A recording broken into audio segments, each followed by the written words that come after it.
It tickles my fancy. Oh, okay. Okay. Goosies. I don't have hair. Oof. You got Marcos. That's not. Wait. Yeah. That's true. You do got me. Get over here, Marcus. Let me look at you. They don't want it.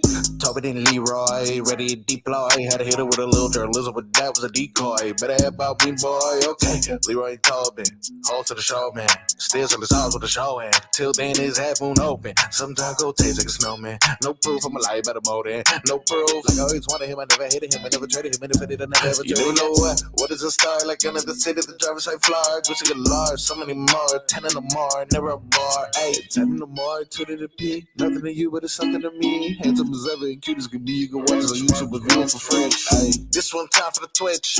This one time for the text. This one time for the phone line. Whole time, what they gonna do next? You know, I just wish you guys would stop the quibbling. Marco's on that JFig time today. Believe what happened, dude. 2 trains? 3. Whoa! 3 trains. 3 trains. Dude. 3. Yeah. Wow, new record. Yeah, it was good though. I was able to overcome. I didn't realize we were becoming like the Midwest, where this is all how people travel. trains. Trains. Hey, me and JFig have been having a different conversation. I had to lure her to my house by promising to do a spider sweep of my backyard. A spider sweep. I mean, you're Yeah, not gonna, because remember I sent you the picture of that spider. you live down in South Florida. You're not going to be able to get rid of all the spiders. Who do you think you are? Oh no, but dude, let me explain something to you. Here's what I get. Dad, at 2:00, I'm going in the pool. I need you to do the once around. That's so. Clear the perimeter. Hey, listen, I ain't scared of no spider. I don't know why.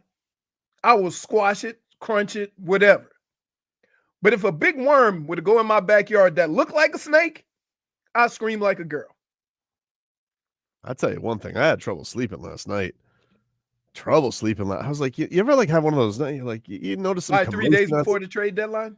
Commotion. Yeah, it was commotion. No, I'll get to the heat. I'm very upset about something last night that the league has to fix. Oh. Just a lot of hubbub, a lot of commotion. I'm like looking at like I think like my neighbors, I think they're hobnobbers, like I think that I thought they were having like a party or something like that. Yeah. Before the Super Bowl? Yeah, well, the intangibles love the hobnob. And so I was just like looking at her, what's going on over there? I'm snooping around. And I was watching some sports. I was typing up some stuff for the show. And then I'm trying to settle in, get some sleep. And I'm like, what's going on over there? Seems like a lot of commotion over there. And so I feel like they're just having a party, right? But then I noticed, like, are there 2 cops there? Like, what are they doing? They're doing like a DUI? Like, what's going on over here? Somebody having too many schnapps? What's happening? Wait. Let me guess. Let me tell you the difference between black folks and white folks. You hear that commotion, black folks hunker down. Everybody get in your room, shut the door, right? White folks hear that, and guess what they want to do? They want to see what's going on. Oh, let me tell you something. There were a lot of old intangibles out there trying to keep around. They had to I saw some. So like, I'm looking at this. I'm like, so I'm just peering through my window. I'm like, huh, all right. And it's late. It's like 12:15ish. And then just like more cop cars keep coming, and then like I see some dudes with like the heavy artillery. I'm like, what is happening right now? Wait, like SWAT?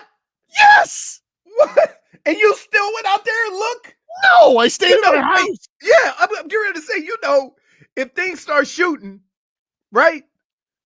Bullets don't have accurate aim, dude. Dude, when I saw a guy put on a helmet like he was avoiding concussion protocol, I was like, what the hell? And then all of a sudden I hear Helicopter. The helicopter's out there. I was like, what's going on? what is going on here? So what happened? Dude, so I didn't hear, like, all I start hearing, and we have you surrounded. Come out with your hands up. Surrounded. Please surrender. But then it was like I was like, well, where is this happening? I thought it was happening to my neighbors directly across from me, right? Yeah. Well, like over and but like I have a direct line into their house. I know. Yeah. It wasn't their house. For some reason, all the cops parked there. But they were Oh, putting up, like, I don't know, like, whatever this individual did, damn, dude. this person, like, they were putting a whole, because then I start seeing down the other block, like, they got lights over there. So they're trying to lock down the neighborhood. Manhunt style, dude. Wow, you I'm got just like, what? Grand Theft Auto. And in I'm your just like, and neighborhood. by the way, I just got done watching like 7 episodes of Mayor of Kingstown, so I'm already on edge. It's very depressing, but every one of their episodes ends in like a shootout of everybody dying. So I don't think that's gonna happen here, but it's a lot of cops, Jesus. especially for for my area. You know, we got like horse cops, dude. Yeah. And I'm just like, what's going on here, dude? So listen, I dumbass, don't- you I better never tell got. us- you better tell us what happened. Dude, so I don't know. Like, here's the thing. Here's the thing. I know they found, like, whatever they had to do. I don't know if somebody, and they arrested the individual. I've been looking, and this is the thing that I'm like a dumbass. Did you hear Like, well, gunshots? I never heard gunshots. Okay, All I so heard they- was The guy came out. they had his ass surrounded, dude. Yeah, safe to All say. right. Didn't matter where he was going. He could have gone in the canal with the gators. They were going to get his ass. But I don't know. Supposedly, like, I was reading, because here's the thing. I'm like looking for updates like a dumbass. Like, I think like, So am I. I'm like, is Twitter going to have something on this? Oh no, I'm on So the I'm like news. twittering my neighborhood. Nothing. I'm like going to Palm Beach You Post. didn't do the don't you have the neighborhood watch app? I do have that, but nothing was up at the time except somebody who was just like, anybody understand what these helicopters are doing? And like nobody had an answer. What about the 700 cop cars? I know. Well, that wasn't across from their house apparently, but I The guess they were just- helicopters are backup. they were using apparently they were in using case my the perp house. runs. Dude, they were using it like as like a parking lot or something like that because they were going way down like onto the other to another block. You But I know, was that freaking seems out. like a situation, and I don't want to, throw no shade on cops, but you ever see situations where it seemed like everybody in the area don't have nothing to do and there's action, so they show up to the action.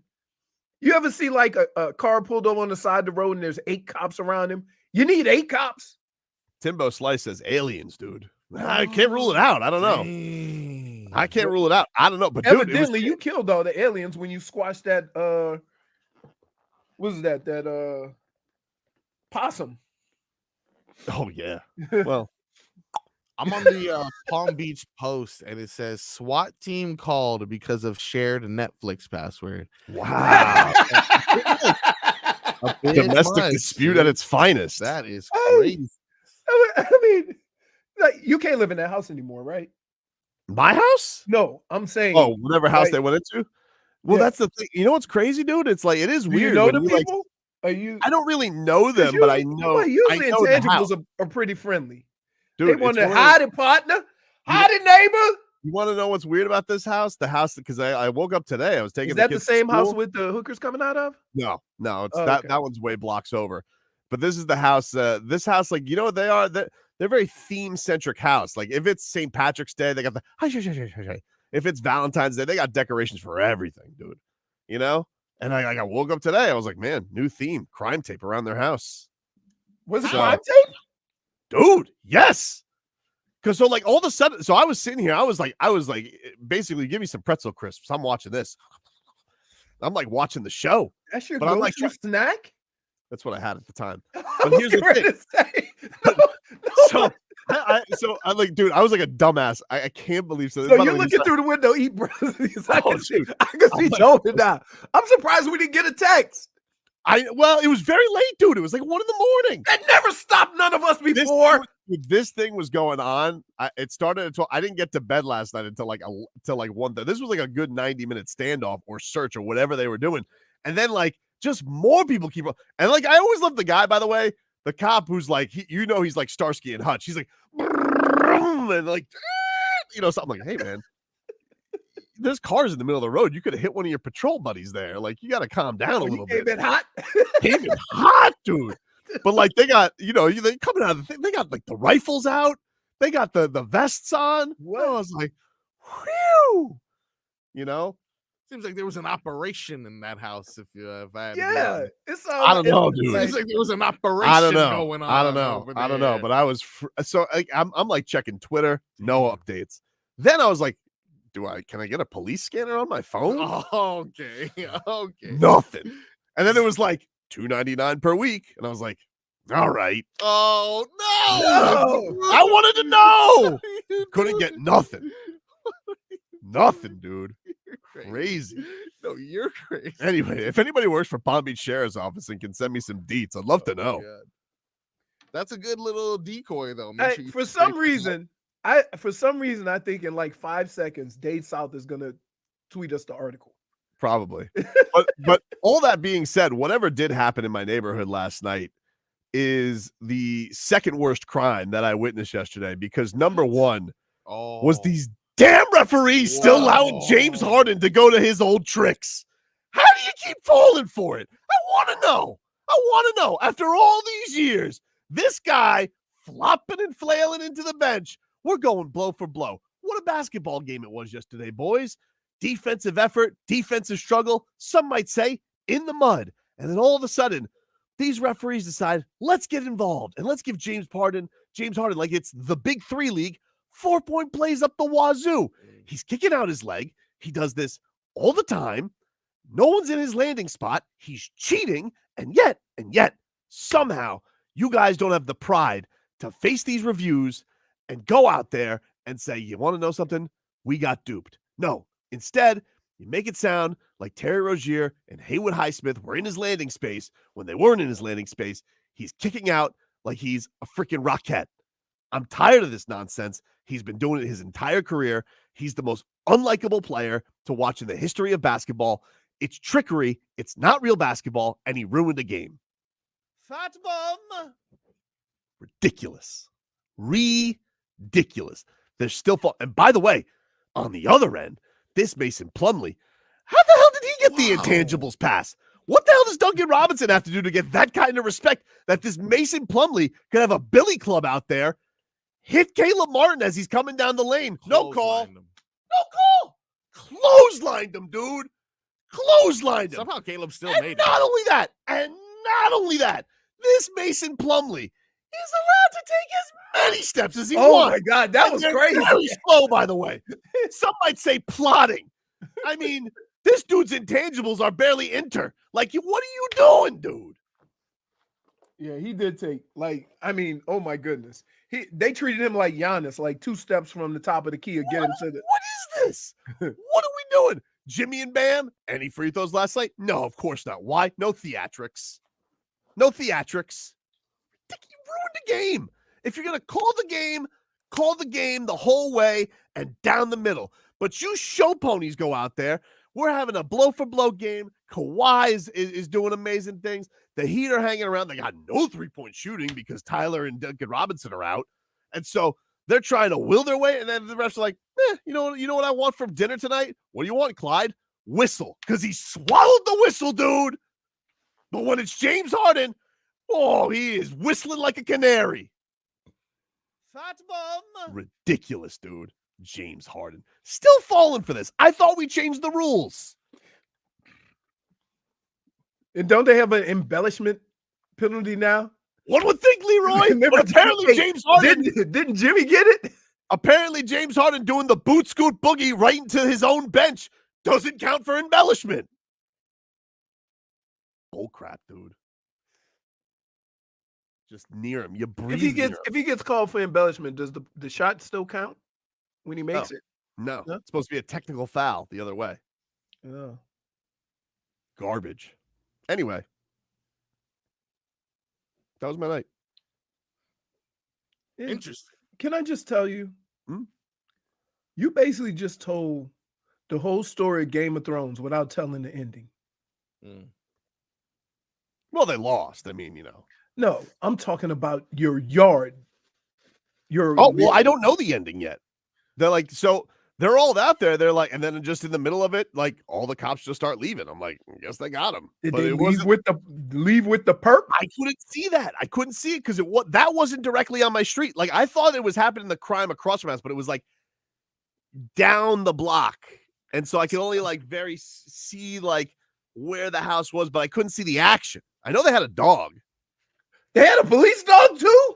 Hell yeah, dude. They had everything. They bust out the toys. Seems. Did they bring that big truck, the SWAT truck? Did not see a big truck. They had the heli though. They had that bird With the light spotlight on your neighborhood, just in case. Man, Wild, dude. I haven't had action like that since. I mean, nobody can get in your neighborhood. No, you ready for this one? The most excitement happened here. I want to say it was New Year's Eve or New Year's. A guy left somebody's house, had a little bit too much to drink, and had a one-car collision with a tree, leaving the neighborhood. People want to say I'm out here making excuses. I'm not making excuses. I'm telling you what I see. When you have a game that's even Steven the entire way, even Steven, and then all of a sudden you're giving James Harden mystical 4-point plays out of nowhere that should be heat ball the other way because he's cheating. I don't know about you guys, and that swings the game. And if you don't want to talk about it, you want to put your head in the sand and you want to say no excuses, you're an idiot. Wow. No Are you boots on the ground Wednesday? Yes. Me too. All right. Back after this. UQAM broadcasting live from the Ed Moore Sawgrass Auto Mall Studios.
All right, welcome back. Tobin and Leroy here with you, 560 WQAM. Take you up until 2 here on the program. Streaming live on YouTube and Twitch, Miami 560 WQAM. I was just perusing, and on this day in 2007, one of the most electric halftime shows happened in South Florida. Prince sang Purple Rain in the pouring rain. Oh, man, I was working the Miami substand. Let me tell you something. Awesome. Got chills. Served chicken wings to Paris Hilton. Thicker crowning moment, I think. And it doesn't get bigger than that. At that point, can I just tell you the story you told about last night was more important than that one. Well, that's what I didn't get to see Prince perform because I was serving chicken wings to No, Paris I'm Hilton. talking about the story you told about last night Mm-hmm. in your neighborhood was more exciting than you serving. It was. I was very nervous last night. Very nervous. Not that nervous because you did the most intangible thing you could. Go what look. did I do? You went try to look. Dude, I mean, like, if I saw danger coming my way, I would have. You can't see a bullet, dumbass. I wasn't outside. You don't, man. I Bullets met start you outside. Hold on. In a rocking Bullets chair. start hailing. They go anywhere. I like that, but I know. But I saw everybody going. The danger was going away from me. If it was for real skis, I would have ducked. Did D say get your ass in here? No, she was sleeping. Oh, so that made it even worse. She was sleeping. Without any supervision, you were inclined to go outside and get a better look. I imagine action comes towards Tobin, and It's built in him. It's built in intangibles to go see what's going on. It's a close set, baby. It was a close set. They seemed like they had it handled. They seemed like they had Look it. at something. Tobin go out there and say, "What's going on, man? You need me to do anything?" What we got? Yeah. And they all start looking like. Say, hey, tase him. Just tase him. Go back to your house, sir. You're going to get tased. Anything. If we would have gone out there with the cops, we would have been like, love the show, dude. We have a lot of cops who listen to us. Love the silly sauce. That's what you should have went out there and say. What we got? Hot and boy. What we got? Dude, oh my goodness. You can't be released alone. I didn't do anything. You act like I went and took Sunny Bunny for a walk and be like, hey, what seems to be the problem here, officer? Clearly, I knew there was a problem. Listen, once they start pulling out weapons and putting on vests and helmets, if you ain't got one of those, stay your ass in the house. I did. Okay. But you wanted to go look. Maybe one looky-loo outside. It's part of your DNA. Peeked over the fence like Tim Allen's neighbor. Hey, somebody answer me. Why intangibles always want to see? Curiosity, man. I don't know. It wasn't like I wasn't like drawing up plays for them and giving them advice. You could go in there as the hostage negotiator. I know him. Let me talk to him. Crazy, dude. Anyway, but yeah, still not as annoying as the refs last night. Oof. That specific Caleb Martin bucket where he was just completely mauled. What sucks is not only did that call not happen, which would have resulted in an and one, it would have stopped play because on the reverse side, there's a no call. Now Caleb Martin's on the ground. Yeah, it swings it. And it turns into a 3. That's why it's annoying. Like I'm not, I get it. There are other things. I'm not going to put it as number one. Number one reason that he lost last night. No threes. No. Well, technically, statistically, yes, but Kawhi Leonard's good. That guy's freaking good. He is, and he doesn't. And you know what's crazy? So he doesn't. It seems like he's not moving fast, but he always gets free. This stat blew my mind last night. Did you know that Kawhi Leonard has won his last 16 games against the Miami Heat? Hasn't lost to the Miami Heat since the 2014 finals. Jeez. Now, mind you, he's missing a lot of opportunities. Could either have a way better record or there could be more opportunities to beat him, but has not lost the Miami 16-0 since game 2 of the NBA Finals in 2014. That is a lot of redemption for his choking at the free throw line in the 2013 Finals. He's a robot. Dude, he's so good. He's a robot. He's so good. It just looks so easy. It's really annoying. Like the two guys who it looks so easy to score is Kawhi and KD. Like there's other guys that can score. Mm-hmm.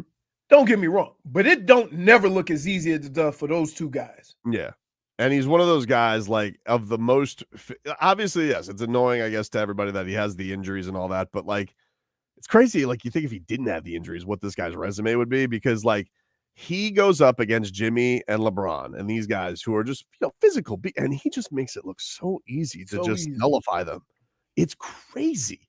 I think Jimmy people don't realize how long he is.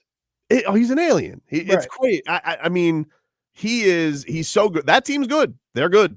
They're good. Hey, they're good. They're good. Think they got a chance? They won 25 out of 30, if I'm not mistaken. The last 30, they're the hottest team. Right now. And Eric Reed had the stat last night that they were 28-1 going into the fourth quarter with leads last night. But look, I'm not as discouraged from other games. Like Leroy said, you don't have Tyler. You had no 3-point shooting going into last night. Like when you don't have Tyler and Duncan Robinson, like, is Jimmy your next most reliable shooter? I guess Kevin Love. If Kevin Love has a hot night, but let me tell you something about the old. Sometimes the old don't have it. And I would say, like, Jimmy's kind of had it going from 3 right now. Maybe you get a hot J Rich night, but nobody you could really say, look at that guy's going to give us 4 from downtown tonight. Right. And, yeah, it was just, the Heat were trying to keep, but, like, yeah, you just had James Harden hitting threes and Kawhi hitting threes, and Norman Powell's a really good shooter. So that's a good roster. They have a good team. Now, obviously, it's going to get torpedoed by James Harden at some point. But dude, if James Harden wins the championship, holy smokes, it's gonna happen. No, he won't. It's gonna get torpedoed at some point. By I tell you, one the dude who was trying to torpedo last night was Russ. Woo! Oh my goodness. Russ shot 2 threes. Yeah. It looked like as if my 8-year-old was shooting those threes. That's how close they were to the rim. Love that. I was like, whoa. He just did not have the go. And guess what? He ain't afraid either. No. Dribble. Dude, but we got to have this Terry Rozier. He something's got to give with him hitting the threes. It's coming. God. It's coming, dude. It's coming. I'm telling you. The floodgates are coming for Scary Terry. Well, late. Yes. I don't want to say it, but as of right now, the way he's playing here versus the way he played in Orlando. Was it Orlando or Charlotte? Charlotte. Looter in a riot. No. Don't let's say it. Let's not say that. But he hasn't scored 20 points. He has scored 20 points. One time. In a loss. Well, So I'm just saying. I'm telling you, that's the way it's going to be. He's doing other things. He's getting guys involved. I can see the chemistry with Bam. Just needs to hit a couple shoddy shots. Okay. That's all. Again. Late. Again. If I make it any other player from Orlando, Charlotte, who averages 25 plus, goes to a new team, and then averages 13. The word used there, the phrase used there is looter in the riot, because you ain't scoring 25 when you get on a good team or you playing against better teams. Crazy enough, I was more proud of the loss yesterday than I was the win Friday against the Wizards, because that game was one of the worst games I've ever seen in my life. What was your analogy for the fourth quarter with that? I believe I said it was like a Burmese python trying to swallow an alligator. Yeah, it just wouldn't end. It wouldn't end. And like, you want to talk, here's the thing that's funny about Looter in a Riot, though. You have guys like Jordan Poole and Kyle Kuzma who are champions. They've been on good teams before. They look like they don't care. They don't even try. It's insane how little effort that basketball team gives. It's awful to watch the Wizards. Yeah. It really is just awful to watch. But yeah, it was not a good game by the Heat. If it wasn't for Jimmy's third quarter, you might have lost that game. Like, Jimmy completely dominated the third, and Tyler Herro was dressed like a bunny rabbit after the game. I don't really know what happened. Very strange. I don't really. That just I just look at that sometimes. It's like, hey, he's young. Causes migraine. I know, that was weird. Very strange. That was weird. He had a migraine. Yeah, dude, take an Advil and let's go. D-Wade had migraines. D-Wade's a champion. Well, that's true. Is that the excuse for everything now? Those Same injury. Migraines. Schmeathan says, Heat need a whale. Go get Corey Kispert. Oh, man. Oh. Let me tell you something. Kispert had my cheeks tight.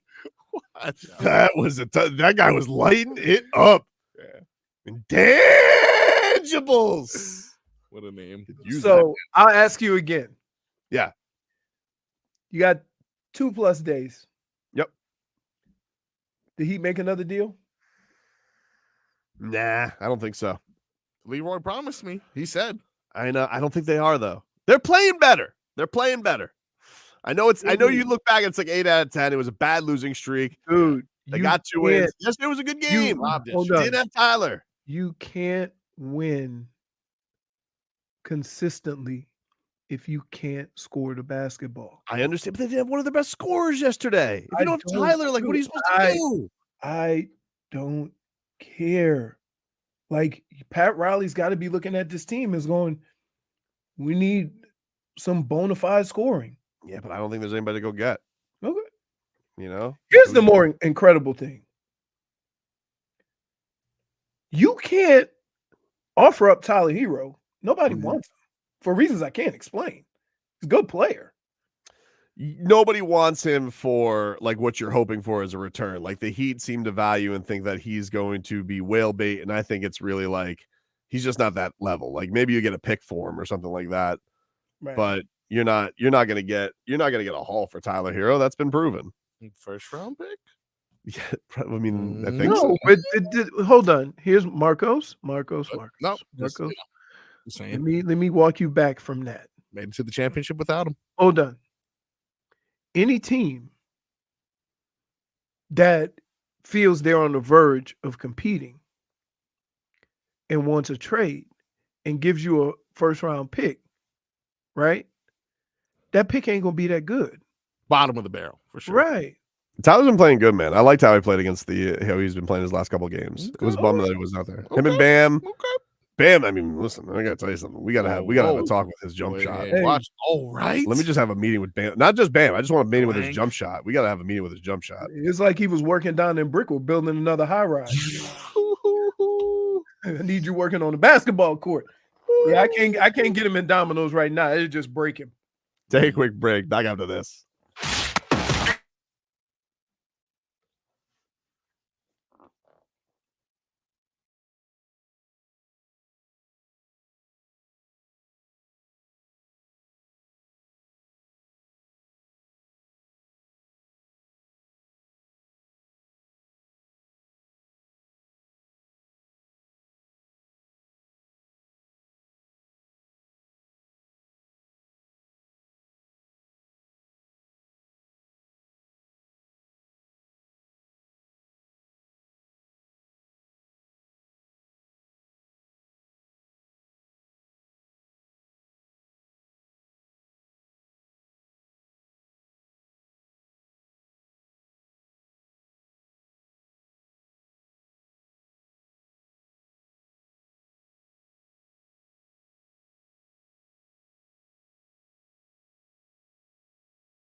Welcome back, everybody. Welcome back. It's Tyler Hero's theme song. He's Bad Bunny.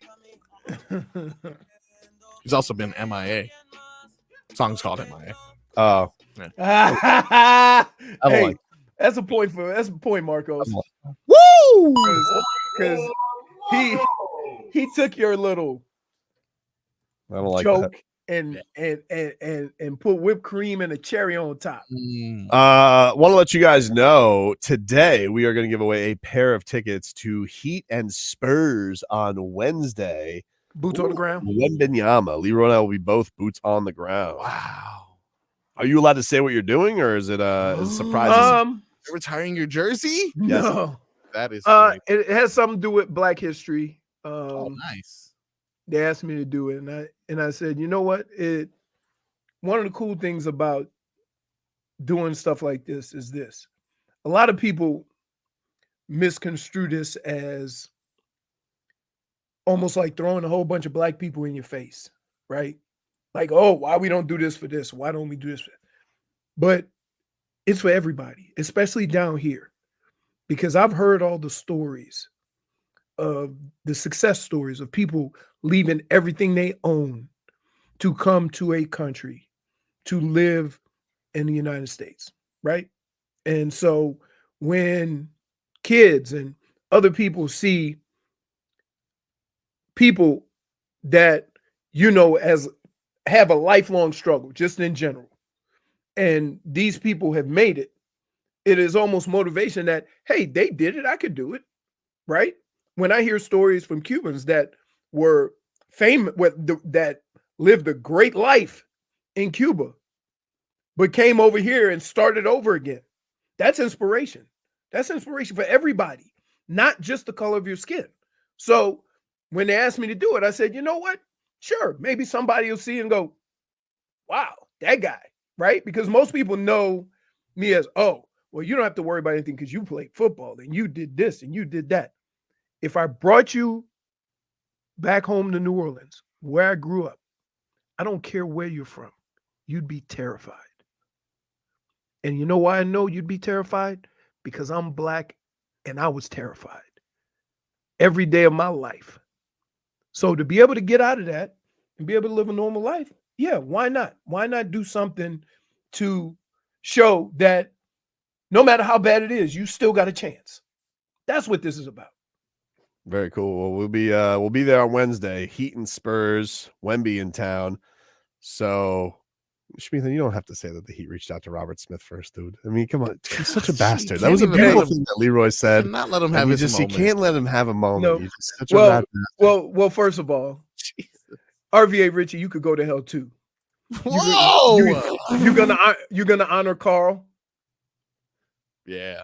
By the way, that's too much. I think it was Dave South sent a card of Carl Weathers as a Pittsburgh Steeler and then go, Leroy was 2. I've never had you as mad at me as me just thinking for a moment in my mind. What the hell? Did you, because you told me that you went to school with Carl Weathers. No, I said we went to the same high school. I didn't say I went to school with him. I misheard you. No, you didn't. And a legend, we lost a legend. Carl Weathers, he passed away. They announced on Friday. Now, is he more famous with Happy Gilmore or Apollo Creed? It's a good question. I got to think Apollo's number one. He went, like, for the first stretch of his life, he was serious actor guy. He did, did he do Predator? Like Swole, him and Sylvester Stallone had to be on that stuff, right? What? Look, every time you remember they did the dap? They did the man dap, and look, Muscles was like, they said, how long you want us to hold this? We gonna hold this for a long time. Yeah, that's it. Cut. Apollo Creed, I think, is always going to be his most famous role because Rocky's one of the most iconic movie franchises. Right. But Predators, but then he went silly sauce. Happy Gilmore's great. Mandalorian, he got to do at the end of it too. Yep, Mandalorian. And let's not forget all the commercials where he had a wooden hand. But you told me, you're like, oh yeah, Carl Weathers. He goes, that little school, and I was like, I didn't mean to make it sound like I thought Carl Weathers was your age, but oh my God, are you? That's exactly what you made it sound like. Didn't You mean said it like I know, but I didn't mean it to come off like that. And I've never seen you so mad at me. You were Apollo genuinely back upset. doing commercials. Yeah, he does it. I think it's yeah, you know, he went to my high school, right? He did? Yeah. No, I didn't know that. Carl Weathers went to your high school? Yeah. Dude, you'd be amazed. That little small school. Did you guys play at the same time? No. I'm sorry. I thought it was a fair question. Is that not a fair question? He's gonna kill me. Please tell me how old Carl Weathers. Carl Weathers is 70 years old. He's 75. 70. I shortchanged in 5 years. Then we go to school together. For deception. And look, you know what sucks about that? JFig tried to hold on for as long as she could. Because she like, you know what, that's my guy. I ain't gonna laugh in his face. And then she lost it. My bad. Yeah, once we found out the age stuff. She was trying so hard. I can see JFig in the little box in the corner trying so hard to hold. I'm not gonna laugh. That's I didn't not think funny. of Carl Weathers as old. Really? I didn't. I was 8 when Rocky came out. He was in his prime. You had a prime. This was Sylvester Stallone. This was his tribute to the late great Carl Weathers passing away. Hello, everyone. Today is an incredibly sad day for me. I mean, I'm so torn up. I can't even tell you. I'm just trying to hold it in because Carl Weathers was such an integral part of my life, my success, everything about it. I give him incredible credit and kudos because when he walked into that room and I saw him for the first time, I saw greatness, but I didn't realize how great. I never could have accomplished what we did with Rocky without him. He was absolutely brilliant. His voice, his size, his power, his athletic ability, but more importantly, his heart, his soul. It's a horrible loss. And I'm standing here in front of this painting because it was probably the last moment we were ever in the ring together, and I'll never forget it. He was magic. And I was so fortunate to be part of his life. So, Apollo, keep punching. Hey. Oh, I was waiting for the. I think you probably had that moment. No. Huh? Oosies. I think you probably had that moment to him. You know what? I think it's funny that we talk about, you know, the Rocky movies and what have you, but you can't talk about Rocky without saying Apollo Creed at some point in Rocky, right? You can't do every tie to it, every movie had, because either you had the rivalry over 2, 3. I mean, Apollo tried to train the intangibles out of him. Hey, here's the funny part. The Rockies really didn't get questionable until he wasn't in them. Agreed. Right? Because Rocky 4, I mean, even Rocky 4, he's avenging his death. Right. You know? And then I think Rocky's all got good again when he was with, of course, his son, Adonis Creed. Yep. Mm-hmm.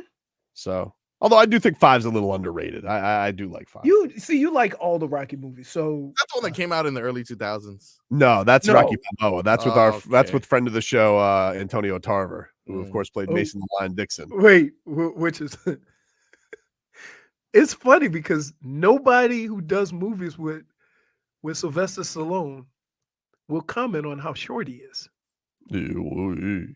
Because you know when they did that with Thunder, was it Thunder Lips? Yep.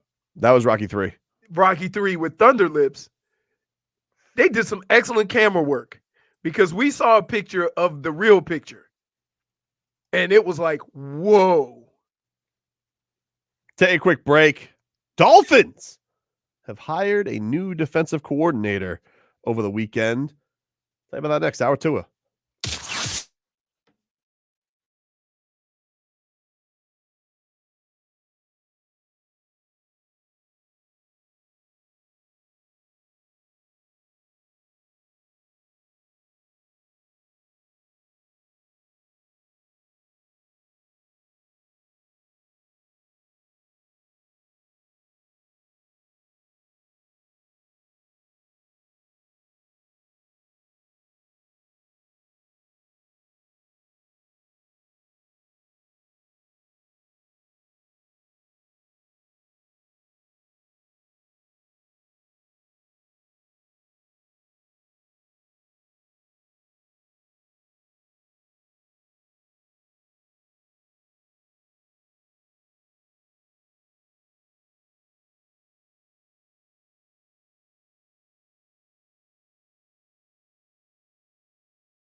It's our Tua. It's our Tua. It's our Tua. Tua, Tua, Tua. Tagovailoa. Not Tua Tagovailoa. A for effort. Dolphins quarterback. Tua. It's our Tua. It's our Tua. Tua. Tua, Tua, Tua. Tua, Tua, Tua. Can go to hell. Tua Tagovailoa. Dolphins quarterback. Daddy loves you guys. Our Tua with Tobin and Leroy. Check the history of Hour 2 of the program, ladies and gentlemen. You guys watch that Pro Bowl? Nope. I did. I give it a gander. Yeah, I saw that. I was out. I saw Tua throw a touchdown to Jamar Chase. And then they went to some strange competition because it's not all just flag football. It's like they do games. And I was immediately put off by this because I saw Teron Armstead doing way too much activity. Right. And I was like, settle down, big fella. You mean tell me this guy can't practice? He was out there. The whole point of it, this was you had to take, like, I'm like, what is this, Double Dare? You guys playing, like, you know, what is this, Nickelodeon? It's a good show. They had Teron Armstead and the other linemen are like trying to get all these weights off of a sled. Oh, yeah. And then they had to pull the sled with first down chains. And I was like, I don't think I want Teron Armstead doing that. It just seemed like he was going to snap. Yeah. Right? I was just like, he had like, I think it was a camera. I think he had a GoPro on, but it looked like a harness because I just think of him being harnessed together at all times. Because if he's not, then he's gonna fall apart like Mr. Potato Head. But I was just nervous watching that with Teron Armstead in the games. But I did see Tua throw a touchdown to Tyreek on Twitter. Then I was like, all right, I'll give it a look. And then I was like, man, kind of bored by this. Good for Tua though, you know. Yeah, I mean, nice slant that he threw there. Really cool. What do you mean? I mean, the most impressive throw was from a rookie quarterback, but you know, it's cool. What did he throw? CJ Stroud. I didn't even see that. He rolled to the left, backpedaled a couple times. Oh, yeah, I saw that. Got to the corner. But it's okay. At least he didn't play as bad as Jalen Hurts. Oh my God. How did that guy make it? How did Gardner Minshew make Why is it? he playing? Isn't Jalen Hurts hurt too? Why is Because you keep in mind, you got to go 3 or 4 deep at quarterback because 2 of them are automatically out. Remember, the Pro Bowl used to be after the Super Bowl. Yes. Now it's before the week before. That was crazy, man. You know what? I heard Joe mention this on the way in, and I was thinking the same thing. I can't believe how many people were in that stadium to watch that. It looked packed. I was like, what? I tell you what, it's Was more that like people than when they go to Hawaii. Was that like you think that's like but genuinely, were like the tickets? I'd love to know, like, were the tickets cheap? Guys. Do you think that's a gift for like season ticket holders? I would say it's part of that, and it's a corporate thing, and they probably give a lot of tickets away. I was blown away. I was like, man, that place is that. Plus, you have to understand, all the companies that are associated with the players probably have a meet and greet and fly people there. So it's a corporate thing. But Yeah, that's basically but wait, let's be clear. That's basically what the Super Bowl is. Pretty wild. No, the Super Bowl. I mean, the price of the Super Bowl are nuts. I saw like the McCaffreys couldn't even get a box. Like they needed old Cupo to go and buy the box for the fam because Christian McCaffrey's it was like $2.5 million for a luxury box. Vegas, baby. Like, isn't that what Taylor Swift's box cost for the season? Yeah, that is actually. Sheesh. The Super Bowl, they're expensive. You want to go to the best game in Vegas or no? It's gonna cost you some money. You can do what I do. You can do what I did. What'd you do? Soon as everybody get the hell out of town, I'm coming in. Yeah, you did mention though. Even you mentioned though that the hotel. It was hard because there's got to be something going on there. Here's why. Me and Tobin have been there enough, and here's how we rate the interest in the fight, where we stay. right? There's not a knock on it. If we're staying at the Luxor, that means it's a big fight, right? Yes. If we're staying at the MGM, now I will say we did stay at the MGM the first couple of times, and it was a big fight. It depends too. It depended too on the amount of people they had, because the one we stayed at the MGM was one of their smaller Radio Rows. Remember, we were the only show doing it live. Remember, we were off in the corner next to who's the fight guy? He does a national show. That was the first one. No, we did that. No, so we did Luxor. The first one we did, it was Luxor, but the fight was at the Mandalay Bay. Right. And so we ended up going and doing it at the Mandalay Bay. We were doing a show next to Chris Mannix when he was on NBC Radio, one of the Boston NBA media mafia, by the way. I like him as a boxing, but he's the worst boxing scorer of all time. Like they tried to make him new Harold Letterman for DAZN, and he's the worst. Right. I like him as a podcast host. Too high, too low, or just doesn't make sense? Just doesn't make sense. Like, I just feel like he's not paying attention half the time.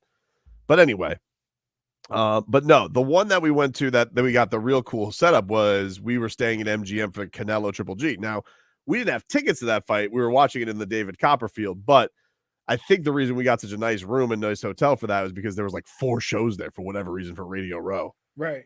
Like nobody was there, but it ended up being one of the coolest Radio Rows because we ended up in the middle of a press conference. And Tracy, rest in peace to Tracy, who was a doll. Yeah. She was like, we're like, Tracy, we got to do our radio show, and they're about to do a press conference. She goes, that's just you guys do your thing. This is where I started heckling Golden Boy.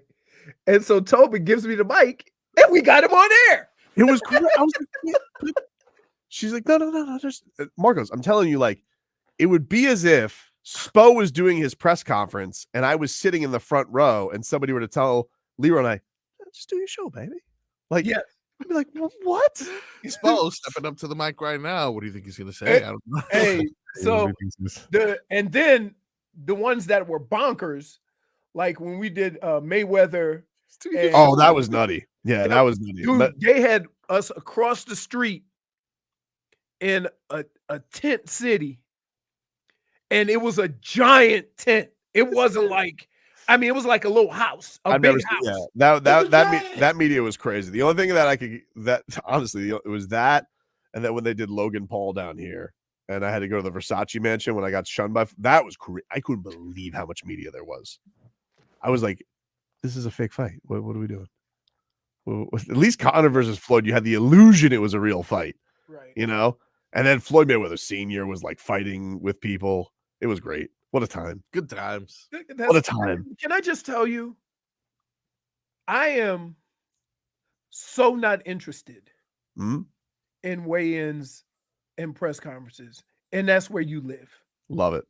He gets so excited to go see the pre-fight shenanigans. Yep.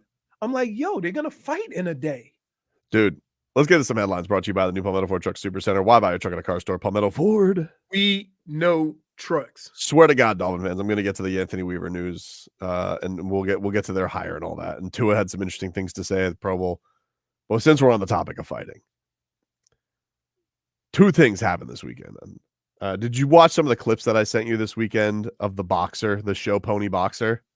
Did you see that? Because I know sometimes when I group text videos, and plus Marcos ruins our chat. No, don't. You ruin our chat, dude. You can send group text. It's fine. Nope.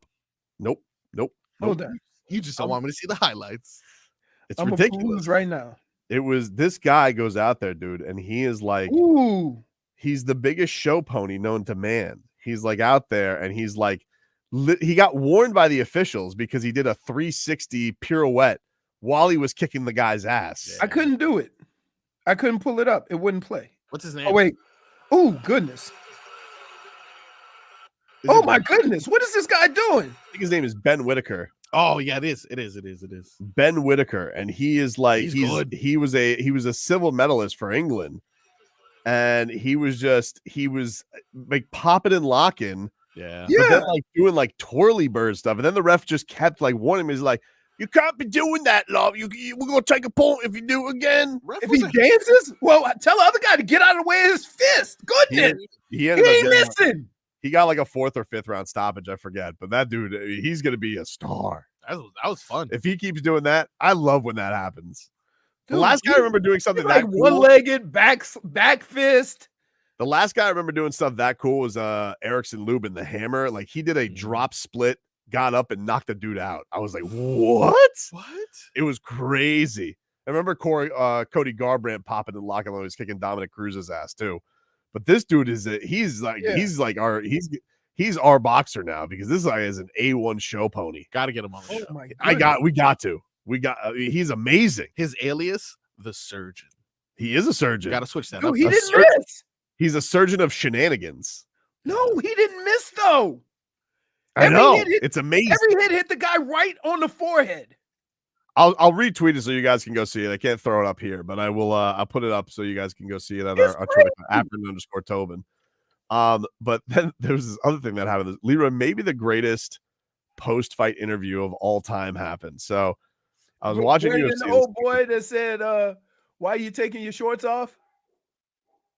Oh, Derek Lewis. Yeah. Oh, yeah. Derek, why are you taking? Because my boys were hot. All right, very good. Like, This guy is named Renato Moicano, Brazilian fighter, been around forever. amazing. You can't say transition, but you never mess up a fight name. And this is the greatest upset in the history of upsets. He's been in the UFC for a long time, but he was fighting this guy, Drew Dover, who's a hammer. He just a monster knockout power. So classic jiu-jitsu guy versus striker. And Renato, 3rd round, just gets on Drew Dover. He's bloody because Drew Dover slammed him on his face and his eyes cut open. He comes around, turns around in the 3rd round, beats up on him. But then DC gets to interview him in the middle of the cage. And this guy's talking about, he starts off the interview and he goes, DC, my father's 62 and just had another baby. And this has been an inspiration to me. And I'm like, what? Your father just gave you a new sibling at the age of 62? Here was Renato Moicano on ESPN this weekend. I'm here with Money Moicano. You here again? I love you. Moicano, what a fight. Can I talk to you a little bit? Yes. My father is 62 years old and he had a baby yesterday. So I'm telling him, tomorrow when I get home, I'm going to get my wife pregnant another time. Because if my father, 62 years old, can populate the world, I can too. Money Moicano 3 is coming. That's some good genetics, Money Let me tell Moicano. another thing. I love in America, you know. I'm not American, but I will be. My green card is 3 years. In 2 years, I will be a American. And after I'm done with fighting, I will serve on the police officer. I want to be a SWAT team, and I want to kill the bad guys. Make no mistake. That is right, and that is wrong. And people are forgetting about that. People are going crazy. That's why I want more kids. I want people to go to the church. I want people to respect law. Otherwise, this great country in the world is going to be a 3rd world country. And I don't want a dead. Can you pause it for a second, Marcos?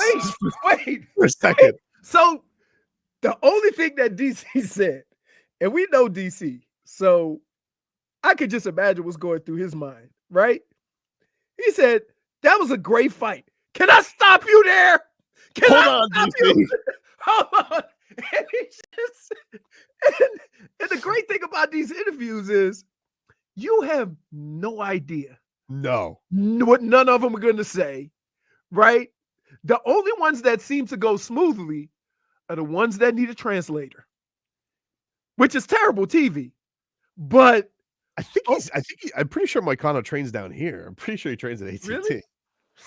This guy was like just lighting it up. He goes, "Hey, look, they could have used him last night. I'm telling you right now, Moicano. He wouldn't have needed as many cops. Rear naked choke, dude.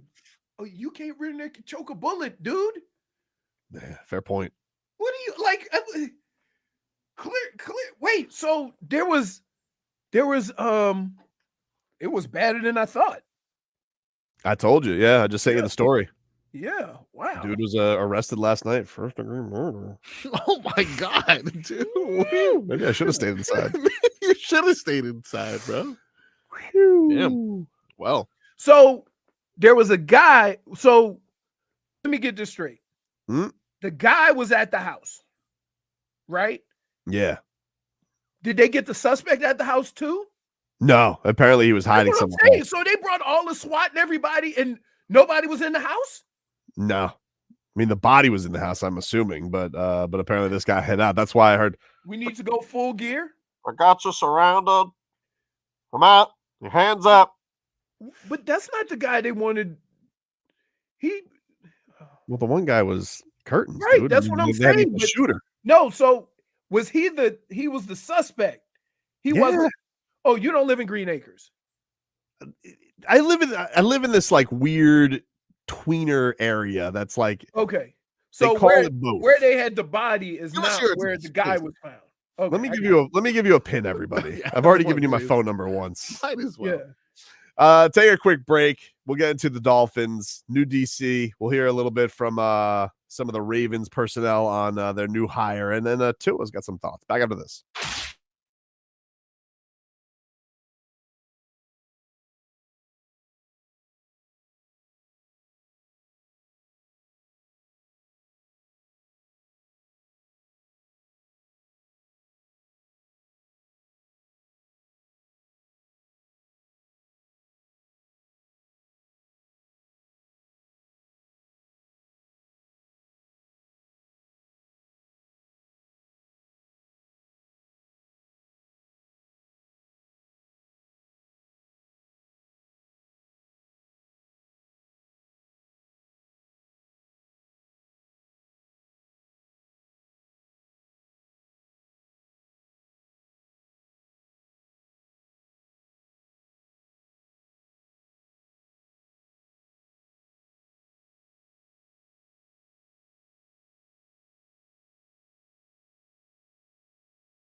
back, you rascals. Tobin and Leroy here with you. Hey, we got a couple things we got to give away. All right, first of all, I like giving away stuff. Giving away a pair of Heat and Spurs tickets next hour. Okay, so be listening next hour, and we'll give away those Heat Spurs tickets, and just be listening for that. But also, want to let you guys know we have a chance for you to win a 3-day pass to go rock the oceans at the Tortuga Music Festival on Fort Lauderdale Beach, April 5th to April 7th. You guys can see Lainey Wilson, Hardy, Jason Aldean, Old Dominion, and more. To enter, text the word Tortuga to 20357. That's Tortuga. Uh-oh. That's JFig's thing. Yep. Tortuga. Text that to 20357, and you just might be going. If you want to purchase single day tickets, pick your day and grab single day pass this Friday beginning at 10 a.m. Go to tortugamusicfestival.com. And if you want to win a 3-day pass, text the word Tortuga to 20357. Hey, Leroy, you get a weather update from the Demesman and Dover law firm. Your accidentattorneys.com, free consultations 24/7. Call them at 866-954-MORE. Well, let me tell you, Saturday morning, it was like 55, 60 degrees, but sunny, not a cloud in the sky, and it was great. Today, it's more 65, 70 degrees, overcast, light rain, and it feels cold as hell. Winds are coming out of the west, and I would expect this rain, doesn't look like heavy rain, but just like that Seattle mist, light rain all day. It just looks terrible. Yeah, how do you do, Marcos?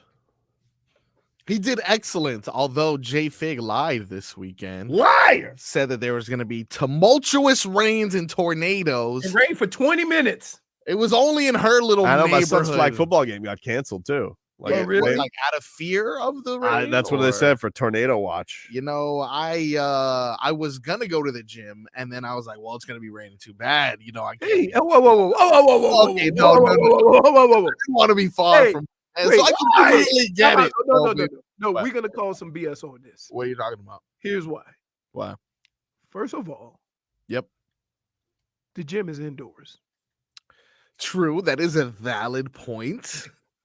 But You was looking for a reason not to go to the gym. Oh, buddy, I could have leave my family alone in a tornado, Leroy. That was a tornado by Tobin. And he didn't care because he was by the window trying to watch what was going on down the street. Murder. Pretty windy. Okay. Pretty windy out there. It is 65 at the moment. Winds at north and northwest, and they are 14 miles per hour. This cold weather, though, looks like it's going to be keeping up for quite some time. You're looking at lows of 54 tonight and tomorrow morning. Ooh, goosies. Goosies galore. The Dolphins have hired a defensive coordinator. Oh, yeah. They have hired Anthony Weaver from the Baltimore Ravens, their associate head coach and defensive line coach. You want to know why he was called the associate head coach? Because they wanted to keep him? Money. No, it always has money. Here's what happens. A lot of times with these coaches, you'll hear these titles, right? You can never switch teams for the same job. Okay? So when they put assistant head coach on the back of linebacker, that means that the only job that you can't go to another linebacker job. You see what I mean? You can't switch teams, go to linebacker jobs. So this happens a lot. When they put assistant head coach or linebacker or whatever. So he can only come to Miami as an defensive coordinator because that's a step up. Once you get to coordinator, though, does it stop? Because didn't Fangs just go from coordinator to coordinator? They had a different deal. Yeah, but they let him go. They let him go. They let him go. That's why they basically fired him. Like nobody wants to say it. They fired his ass. Get out of here. They told him to hit the bricks. Told him to kick the Anthony rocks. Weaver has been a defensive coordinator before, but it was with Bill O'Brien's Texans. I mean, that was a disaster. Does that count? No, because Bill O'Brien got like fired 4 games into the season, so I don't think this guy had a shot in hell. True. So, but he was on the same staff as McDaniel back in Cleveland, 2014. So maybe he knows Bernie Kosar. I don't know. Kozar Coffee. Everybody knows Bernie in Cleveland. Everybody knows Bernie, dude. Yeah. Taylor Swift knows Bernie.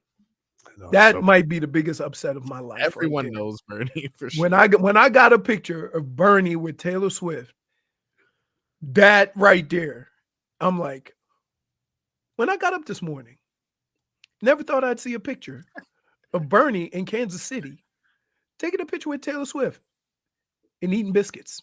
You think he'll be at the wedding? The Kelseys love him. Yes, he's really close to the Kelseys. He's really close to the Kelseys, dude. Really close. Now, like, that's not even fake. Mike McDaniel said about Anthony Weaver.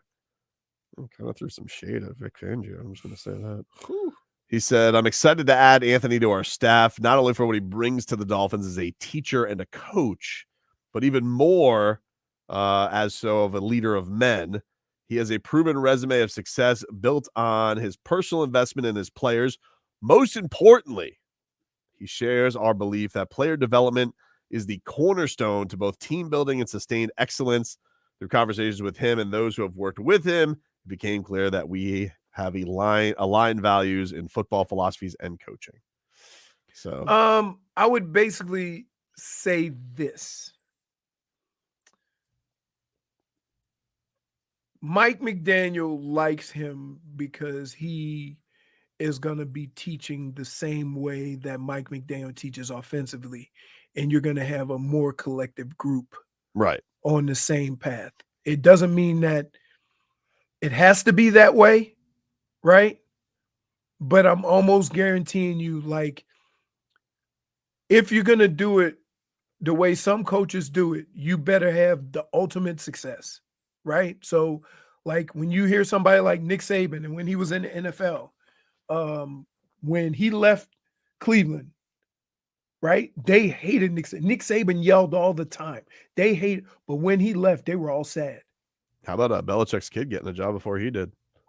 What kind of job? Where? With who? Yikes. Defensive coordinator of the Washington Huskies. The Washington Huskies. Yeah. He just beat them in the championship. I know, but I'm just saying, like, he's going, like, wow. That's almost as bad as Mike McDaniel coming to Miami. Just what do you mean? Just like traveling wise? Traveling. Like, you know, certain, like, you know, young Belichick was on their radar. I guess so. Old Belichick needs to go to the XFL. Stop playing around. Become the face of the league. Really? Just give it credibility? I personally think if Bill really, really wanted a job, he could play the game to get a job. I believe that. He's been around the game. Just what I said. Played the game. So yeah, I can do that. Yeah. Okay, yeah, we got it. Okay, right? Play the game. But I just think no, they don't. They don't.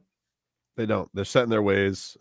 So XFL, get a little bag on the way out, bring some credibility. How much money do you think The Rock has to pay Bill Belichick? By little bag, I mean like a Winn-Dixie bag, potentially. Like $30,000. We'll take a quick break. Leroy will hand out his game balls and game bums next. WQAM broadcasting live from the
This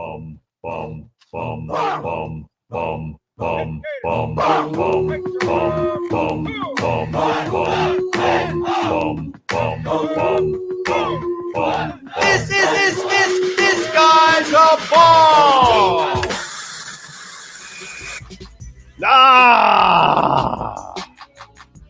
Welcome back, everybody. Welcome back. Tobin and Leroy here with you, 560 WQAM. Take you guys up until 2 here on the program. You guys can watch the show on YouTube and Twitch. Miami 560 WQAM. While we're giving out game bums, can I give you one for that parlay this weekend? I almost hit it, dude. No, you didn't almost. No, that's not fair because we were halfway to everything. No, we Dude, weren't. okay, hear me out. Okay, but if it's one and he doesn't shoot any, We flirted with the parlay. No, we flirted with it. we didn't. No, we didn't. We were closer to flirting to not getting any than we were to flirting with it. Let me look at this again. You're the worst. You're the worst. I'm not the worst. I'm not the worst. I was so sure that Terry Rozier 30-point was on the way. It would have been on the way. He hits a could couple you? threes and he gets going, dude. He's on his way. He got to the free throw line 11 times. Like we had the right mentality. He just didn't hit shots. My thing is, how do you convince me? Like how did he convince me that this Because it was a plus good- 15,000. That's how you convince That's why. That's how you convince me. It was plus 15,000. Like, what do you mean? How do I convince you? Okay, it was Bam Adebayo over 1.5 blocks. He had one halfway there. Okay. Haywood Highsmith record over half a three. He had 0. We were halfway there. Oh, okay. See, that's the thing. He was 0 for 4 too. I'm Jimmy like, Butler over 1.5 steals. He had 1. We were halfway there. Okay. And Terry Rozier over 29.5 points. He had 15. We flirted with it, dude. We got almost there to a plus 15,000 parlay. So I proposed a wager. By the way, I just want to say I had no idea what the hell your proposal meant. Like, what are you telling us to do? You want us to throw $10 down and the double doom? So you want us to lose money and humiliation? Wow. Because I want to prove a point to you. Because you're chasing ghosts. Right? Sam Darnold. If we take we can do $50 or $100, and we all decide maybe twice a week that we're all gonna make a bet. Okay. And we all make our own bet, and that bet could be, it has to be for at least $10, right? And you can do whatever you want. And at the end of the month, who's ever hurting the worst, dartboard of doom. See, but here's the thing. Why am I doing double punishment? I've already lost money. I'm hurting the most. Now I got to go throw at the dartboard of doom? Just to make a point. But you sucking all of us down with you. Oh, you guys don't have to come then. That's fine. Wow. You know, because I see a lot of bright eyes and bushy tails when I say the words plus 15,000. Oh, that's good. Still waiting on Durham Smythe to get You that know what? anytime touchdown. You winning the Masters in April is probably 7 million to 1. It doesn't mean you can bet it. We were almost there. Like No, you're we acting weren't. like we were Listen, almost there. wait, can I just say this? Can I just say this? When you weren't here, me and Marcos did a parlay. Oh. And we were almost there. Almost at 4 And out the of only 5 reason why we weren't is because Jaime decided to have a terrible shooting night. He was 3 for 9, and he got 8 points anyway. And we only needed him to get 10, and we hit our parlay. That's flirting with it. Nah, samesies. When the other two get it, and we just came up short on 1. That's a reasonable bet. If every parlay piece is halfway to getting it right, then you're almost there. No. You were Is not 0 halfway to 1? No. It's halfway, dude. If you need 1 and you're over. Okay, dummy. Okay, dummy. What's half of 0? 0.5. No. Okay. That's 0? half of 1. No, dude. There's Half zero. of 0 is 0.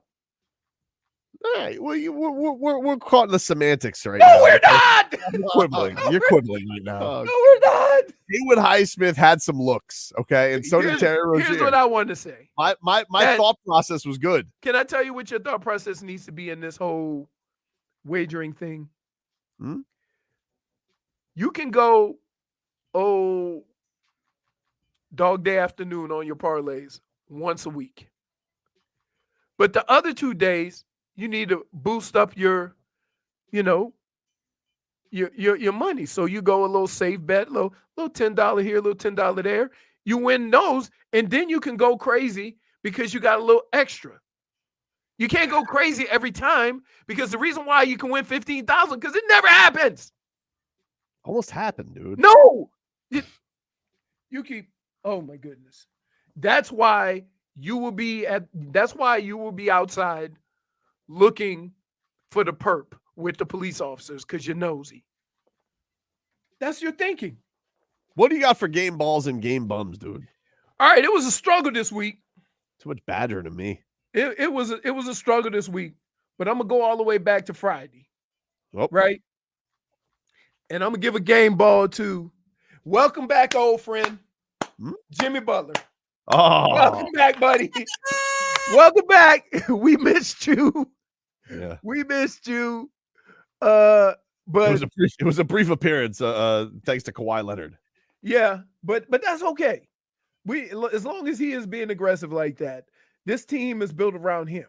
Were you guys a little annoyed though yesterday with Jimmy Butler because the Heat are down 8 and Jimmy Butler has like 15 points and then he hits a 3-pointer and then he gets a 3-point play just to kind of toy around with being around 4 and you're just like, hey man, what was that? All fourth quarter. Right, exactly.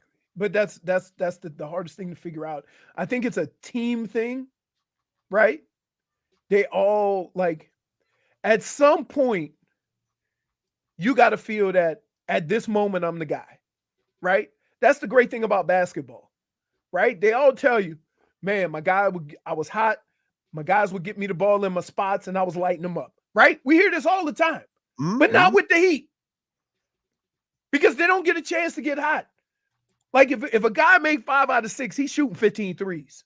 And in my book, right? But in that, he goes 5 for 6, he might get 2 more for the rest of the game. Because he said, I wanted to get others involved. You are the guy. So I wish at some point that they would understand that that's, be more aggressive when you're the guy. Now, if you're shooting up bricks, then you got to find other ways to impact the game. But like, that's in all of these conversations we've had about the losses, about the close wins, about the comebacks, to me, it's all centered around that when you're the hot guy, you got to go. And a lot of times they still pass the ball around. So a guy have 20 points in the first half and 2 shots the whole second half. Yeah. That's the part that just, it gets to me. And I say, hey, your teammates want you to keep going too. Right? Because I'm going to tell you what, if I'm playing in a game and the other guy's hot, I don't want to go in the game and beat a mush. Let him cook. Right? I don't want to cool him off. I don't want to be the ice man. Let him cook. Let him cook, baby. Right. By the way, speaking of cooking, what about this from our boy? Which could also be misconstrued as game bum. Dude, you look like a joker. You look like you were on my King of what was is it the Joker on the deck of cards? Intangibles deck.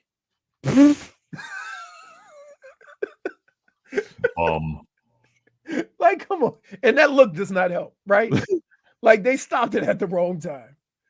Like, come on. I didn't stop. It just happened. Like I was just walking. I was like, I had to send this to you guys while I was watching the post game, and I'm just like, what? Does he have bunny ears on his snow cap? I don't know. It's probably a $200 snow cap too. I looked it up. It's $150. Of course you did. I looked it up. I was like, what? We can't even do a bit. That's too much. Our bits cost $40. like that's too much. Do you think there's a cheaper version of that? We were able to do that with the cheat outfit with him. Oh yeah. I don't know. My game bum, and I'm gonna tell you this. My game bum is I want to give it to that's close for $8. I want to kind of give it to the Pro Bowl, but I'm not, because there were more people at the Pro Bowl than I've ever seen in the history of the Pro Bowl, which was amazing. So whatever they're doing, it's working, right? It is working, because I have never seen more people in the stadium to watch football players not hit each other. My wife's going to be so mad when this comes in the mail. Oh, you ordered it, you dummy? Found a good one for $20. Okay. So, but my game bum. I thought you said 8. Yeah, but this one's perfect. Like, Can I just say this? Back to match for $20. My game bum is gonna go to all of you morons that are out there critiquing players at the Pro Bowl. Bum. It is dumb. It is dumb. dumb. Like the skills competition? Yeah. Like, come on. I didn't like how. I saw a guy playing football while chewing a toothpicker. Right? One of the DBs. I'm like, really? And we getting on the quarterbacks. We getting on Jalen Hurts for being inaccurate. We getting on Tua for being inaccurate. Right? Like, come on. So stop it. Enjoy it. It was a fun gathering of your favorite players. The fans seemed to love it. They had a whole bunch of events. I love the way they just stopped the game and started pulling sleds. Right? But they did it in a way so that. What if we go next year, instead of dodgeball, paintball tournament? No. Really? Ooh. Really? Wait. Let's think about this, redneck. What? Right? So you think the NFL is gonna get behind and promote an event where they're shooting paintballs? Paintball. I don't give a rat's ass what they're shooting. Why not, dude? Oh my goodness, dude. You don't think the optics will look bad on that?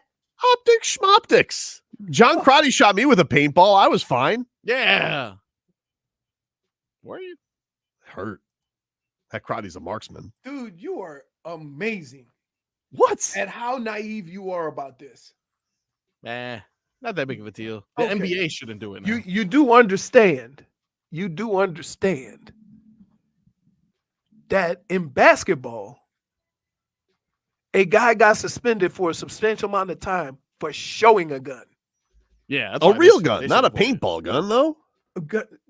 What about the Nerf? I'm telling you now. Nerf war? Okay? Because I'm familiar with fans. Okay? That somebody gonna do something stupid, shooting something, and they're gonna blame it on the Pro Bowl. You know it. Don't go there. Don't go there. Crotty got me good. You talking about it's supposed to be fun? Why? It's supposed to be fun and a get together, and then you're gonna go and have an event with paintball shooting? Come on. In the OG dartboard of doing, when I was producing the morning show with Zaslow, Romberg, and Joy, we had the Wheel of Humiliation. And and I got to come up with the punishments, and mine was paintball firing squad. Damn. And we all lost that week. So the point of it was whoever won that week got to shoot the losers, but we all lost. And so we had to recruit a shooter, and we recruited former Miami Heat point guard John Crotty. An actual shooter. I want to say it was Gulen's first week on the job. Oh, love that. Well, I'm sure he had to be equally as excited when Beast got into that. If you wanted to know why he's so squirrely with corporate, I think it's because we broke him in the wrong way. Because I feel like it was Gulen's first week on the job, and we have former Heat point guard John Crotty just sniping me with paintballs. That's good content. It was good content. Solid. Great video. Oh my goodness. Ahead of your time. No, it wasn't, because we tried to play Fruit Ninja with a samurai sword. I never seen Lynn run so fast. Absolutely not, guys. He got overcautious on that one because we should have used the one that had the grip. We would have been fine. Yeah, it would have saved me $600 or $700. We broke a car. Expensive Fruit Ninja. No, we broke a car. Yep. Take a break. Back after this.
got into you.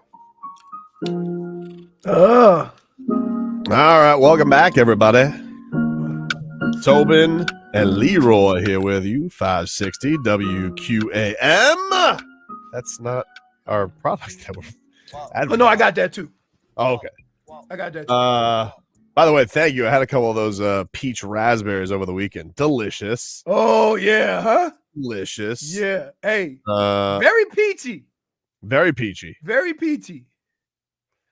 Like the other ones have hint of peach or hint of this. This is straight peach soda, baby. Yep. Oh, hello, Jennifer. Yes. Hey. Well, welcome aboard on a Monday. How are you? You should have been on, like, you didn't do nothing yesterday. You should have been up bright and early. Yeah, You know what I did yesterday? Huh? You don't know what I did yesterday. Well, you canceled what you were gonna do. I'm pretty sure JFig has like a They started vampire lighting life. me. He really texted some odd hours. Yeah. You ever I notice really that? do. With her? She Like does. she'll just not be around, and then like, Or we'll be into a heated conversation for like an hour, back and forth, and And I'll then disappear. like 3 hours later. No, it wasn't. yeah, but it's like, but the answers won't come until like 11:45 at night. I'm sorry. What are you hanging upside down like a bat? Like, what are you doing? Sometimes I don't realize the time, and then when I do, I'm like, wow, that's really disrespectful. I'm sorry. Hockey fans, don't sit down. It's game time. Make Celsius a part of your play and get that energy up. Game day is fueled by Celsius Essential Energy Drinks, the official energy drink of your Florida Panthers. Panthers back on the practice ice today. Rhino and Bobrovsky back from the All-Star weekend. They lost in the finale.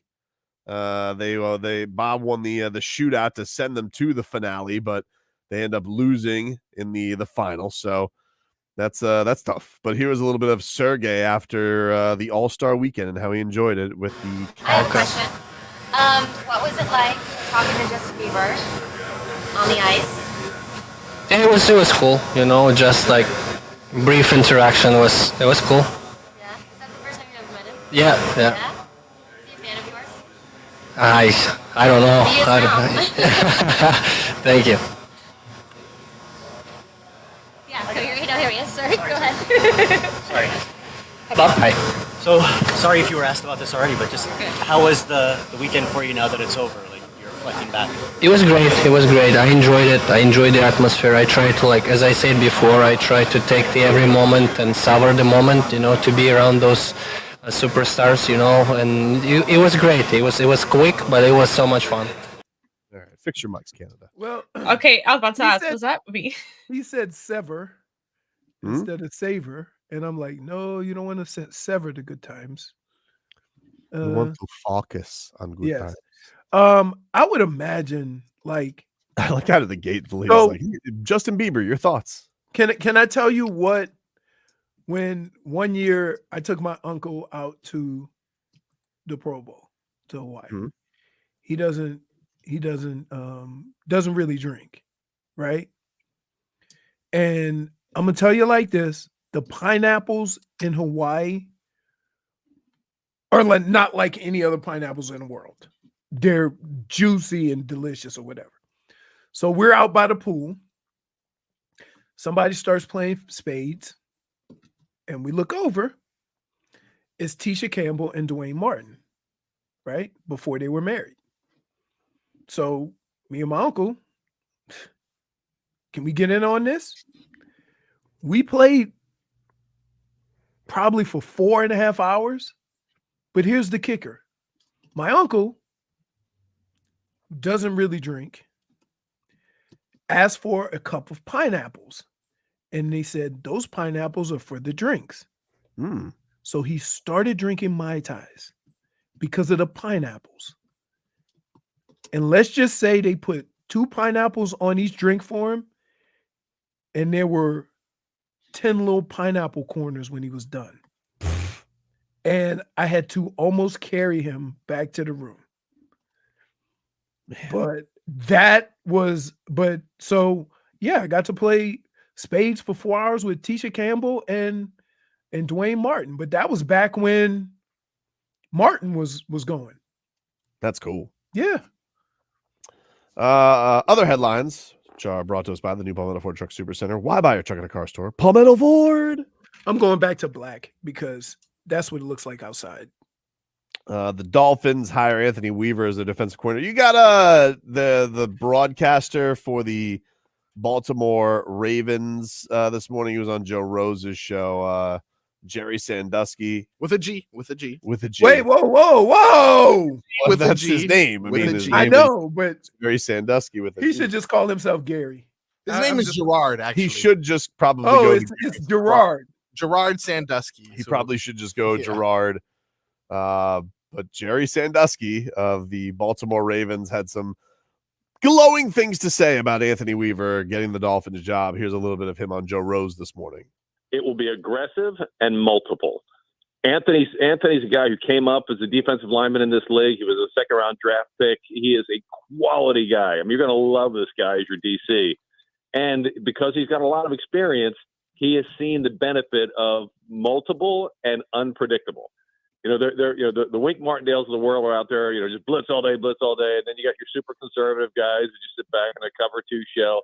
Anthony's going to be a guy who's going to adapt personnel, games down a distance, and philosophy of, look, you got a very athletic group on your defensive side. He's going to cut them loose because, like all great coaches, Anthony knows how to adapt scheme to personnel. Some may say he's going to weave out of schemes. Stop it. -1. Quickly, Marco. -1. Oh, my goodness. That was terrible. His name is Weaver. No need to try -1. to sell it. Yep, there we go. That's what you sold. You got any more of old Gerard on Anthony Weaver? I do. This is something that I thought was interesting.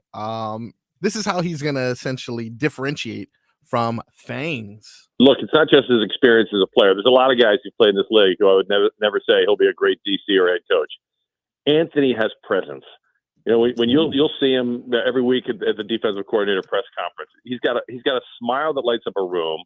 He's got a physical presence that commands attention, but he has you're fresh off the memories of Vic Fangio, not one of the charming, lovable guys. No. And Vic Fangio is your classic grind. That doesn't work anymore, guys. Today's player is not going to be ground into dust. You have to bring the excellence out of players, and you've got to go inside and get them to volunteer it. And I've watched Anthony do that as a defensive line coach here in Baltimore.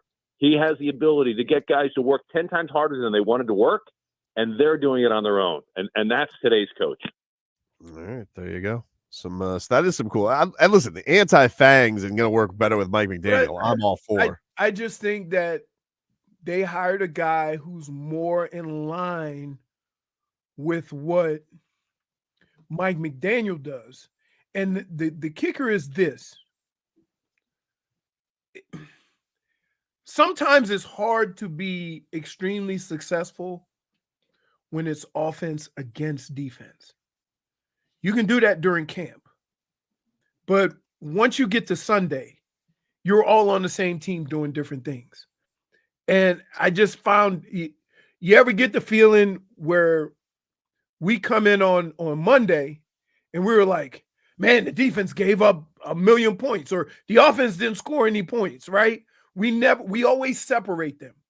I think when you have two coaches, both offensively and defensively, who are on the same path, we'll go in with less of that, because we've always said from the beginning of Fangs is that Fangs and Mike McDaniel couldn't be more different.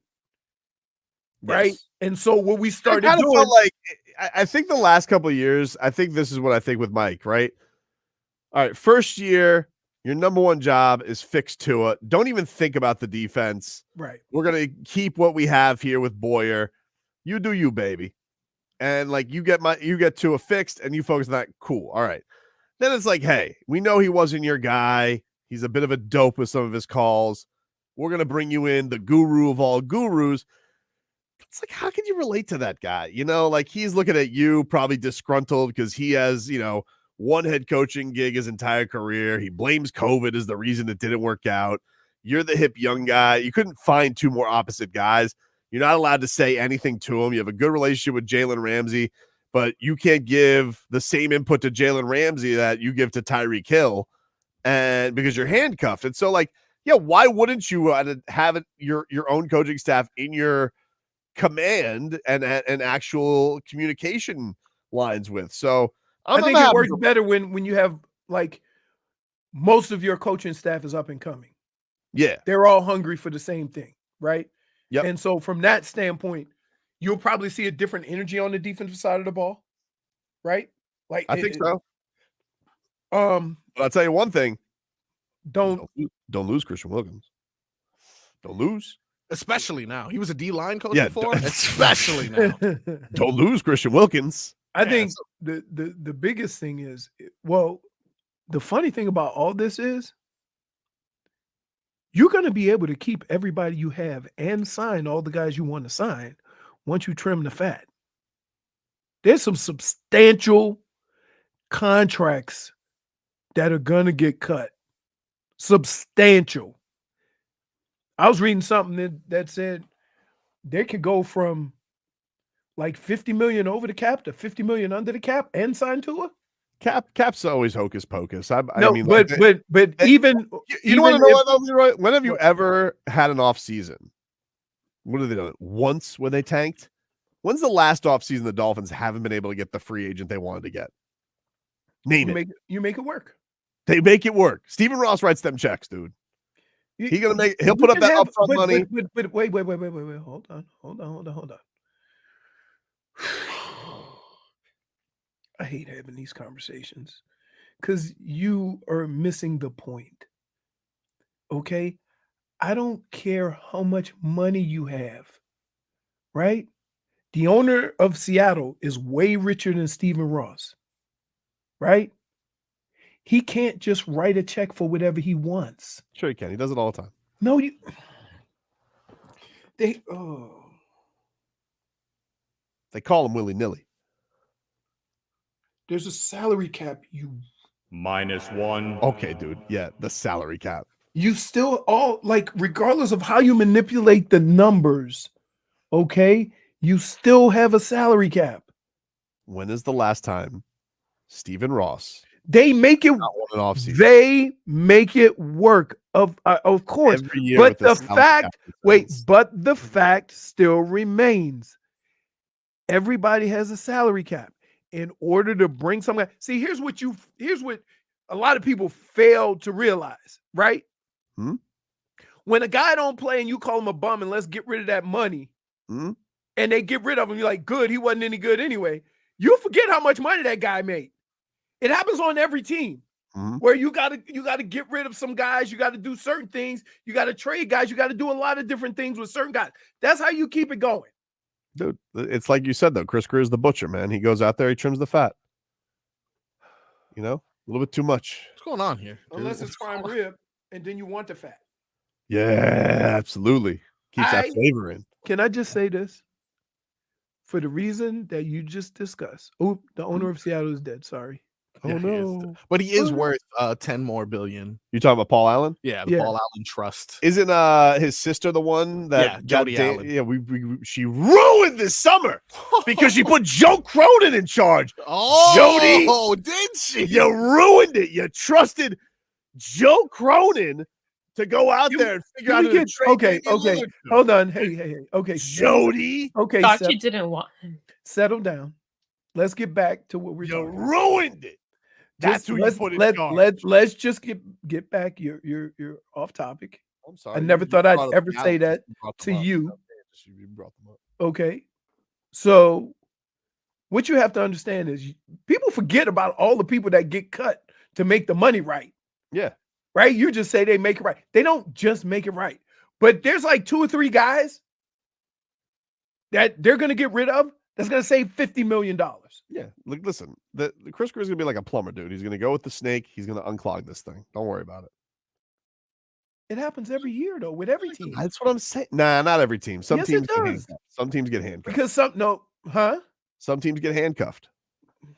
The owners aren't willing to pay up front.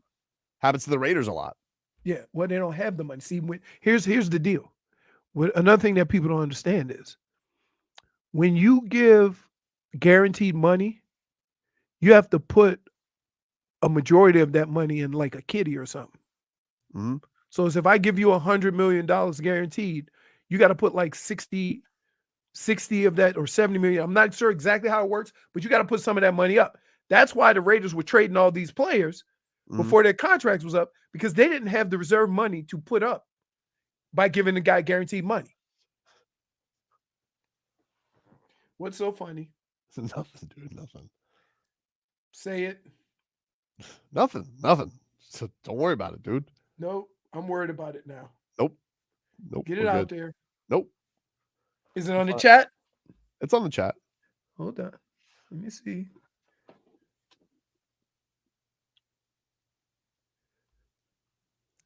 I'm not trying to just give Chris Greer different jobs, dude. Is it this one? Waddle also says, he says, what Tobin doesn't realize is every bonus check Ross has signed in the last couple of years, we have to pay that now. Yeah, dude. No. Hold on. Yes, you do have to put it. You have to put it in escrow. But here's what happens. Okay. Say if you give a 5-year contract and $100 million is guaranteed. Mm-hmm. That $100 million is amortized over the 5 years. I don't know if amortized is the word, but it's spread out over the 5 years. If you cut a guy, okay, after 3 years, then that $40 million accelerates. So when you say, oh, they got rid of a guy, but he counts X amount against the cap, that's what that is. Okay, so if they can cut players and save $50 million, is because there's no guarantee money left on those contracts. I'm just saying, like, everybody's getting all this crazy about that. They're going to figure it out, dude. Like, don't worry about that stuff. You guys are getting silly about it. Don't worry about it. Look, everybody's saying, well, Grizz a repairman. He'll make it work. He'll make it work. He'll make it work. You know what you do when you're Chris Greer, right? And you're the gardener? You trim the hedges. Okay, dude. This is okay for real. This is too much. 6 metaphors. He has many hats, clearly. this what whole segment? I'm just saying. You just have to worry when you're Chris Greer and you're on the boat, dude, and you're the fisherman. All right, you reel it in. God. That's all. It's not a big deal. Everybody's getting all crazy about it. You guys don't know how the salary cap works. Neither you especially don't. Yeah, you're right. And I don't try and pretend like I do. You want to know why? Because every year I sit here and every year Stephen Ross wins the offseason. All right. Every year, other than the year they tanked. That's it. Last year, got Jalen Ramsey. Did we think we were getting Jalen Ramsey? No. Poof. We have Jalen Ramsey. Year before that, Tyreek Hill. Whee! Calm down. Why do you have to go we? So goes. Like you go, like No, all of a no, sudden you you're know. talking like a grown up, and then you go straight cartoon. We don't He's have a left having tackle. fun with it. We don't have a left tackle. Biggest left tackle contract of all time to Teron Armstead. Woohoo! And guess what? Let me ask you a question. Tell him that he takes a sweetheart deal. He retires early. New contract. Okay. You know? Don't worry. Chris Greer's going to figure this out. Don't you worry, guys. I'm not worried. Don't you worry. I'm not worried. Everybody's like, oh, we got to pay Tua so much money. All the quarterbacks get paid a lot of money. We don't have to. Yeah, you do. I mean, you don't technically have to, but every quarterback you have to pay a lot of money to. Dude, let me ask you a question, Marcos. Yeah. You wait, right? Yeah, I'll definitely win. Can I ask you a question? Yep. Say the Dolphins go out, Tua throws for 4,500 yards, 30 Yeah. plus touchdowns, right? And they make it to the AFC Championship and maybe the Super Bowl. Yep. Do you know how much money you cost yourself by not doing this contract now? Probably an extra 10 million. Right? What? How much can I sign him for right now? What, like 40 million a year? Yeah. Okay. It's the guarantee. No. See, don't worry about the amount of money. Worry about the guaranteed money. So I would say you can get Tua for 120, 130 guaranteed. Yeah. Right?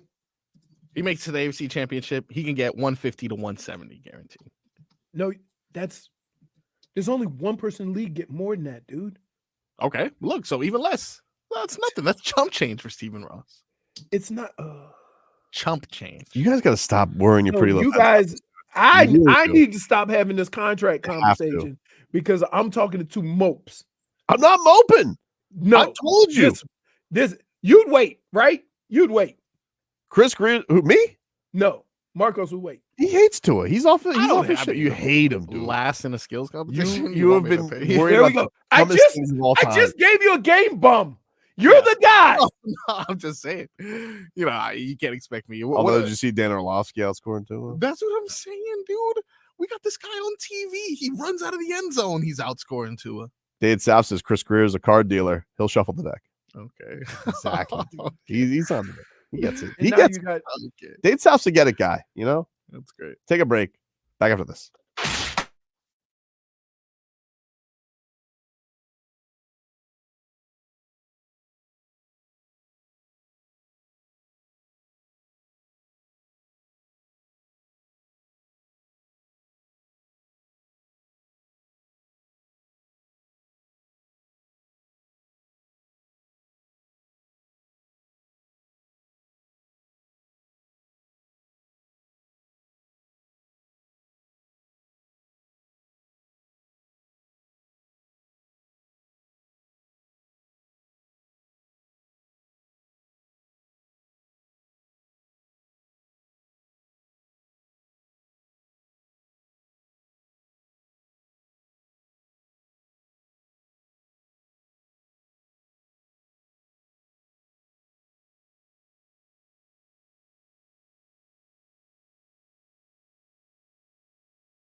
15 Minutes of Heat is sponsored by Kendall Dodge Chrysler Jeep Ram. Start the new year in a new ride with no payments for 90 days. Kendall Dodge Chrysler Jeep Ram.com.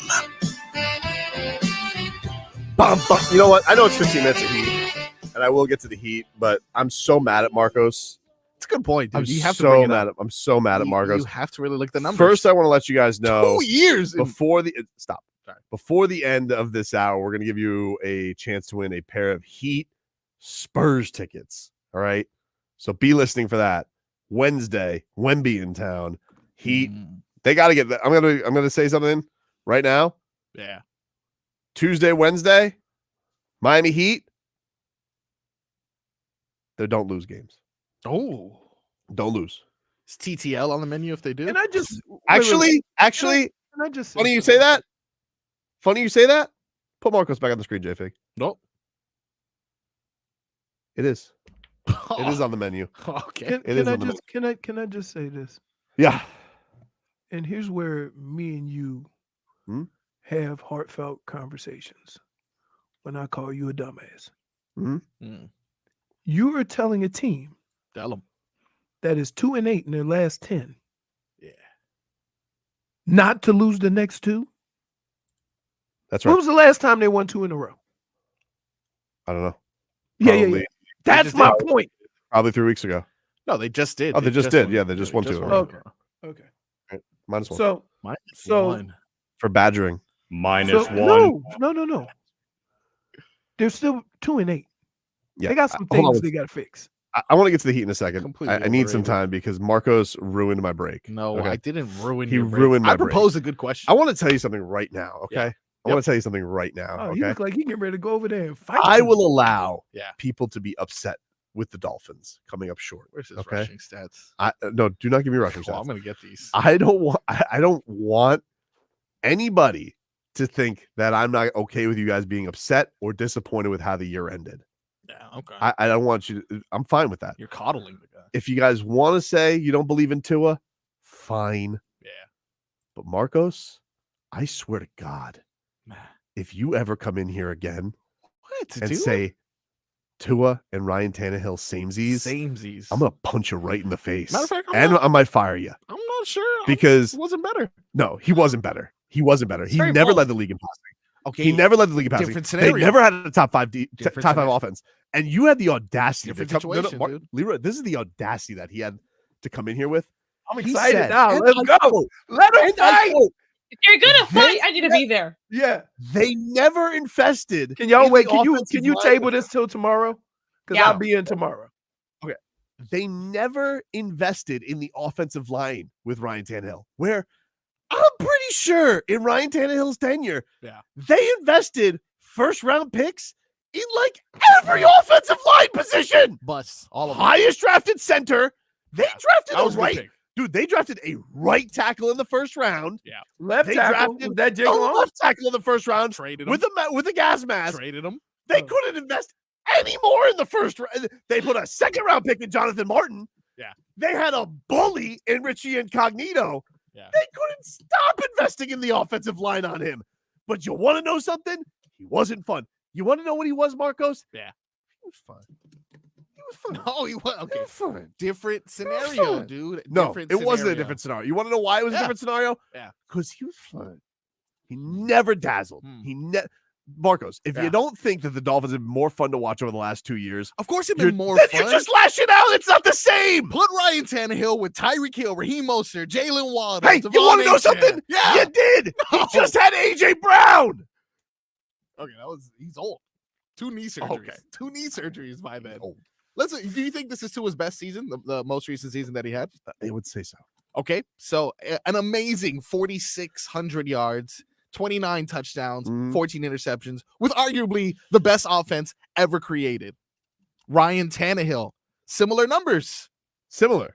In 2014, What did he do? throwing to Anthony Fasano. What are similar numbers? 4,200 yards, That's not 24 similar. touchdowns. What? It's only 400 yards less. Without 400 yards is the whole game. Okay, he only started 16 games. Oh, get out of here, dude. The times have changed. Tell dude. me remember one play from that season.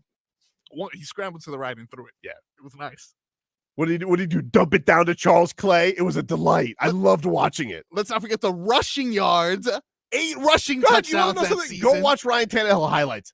Enjoy yourself. If you want to go comatose into a nap, Ryan Tannehill, give the Ryan Tannehill least Tyreek exciting Hill. quarterback to ever watch. You know what I hate about this? he You know was what I hate about this?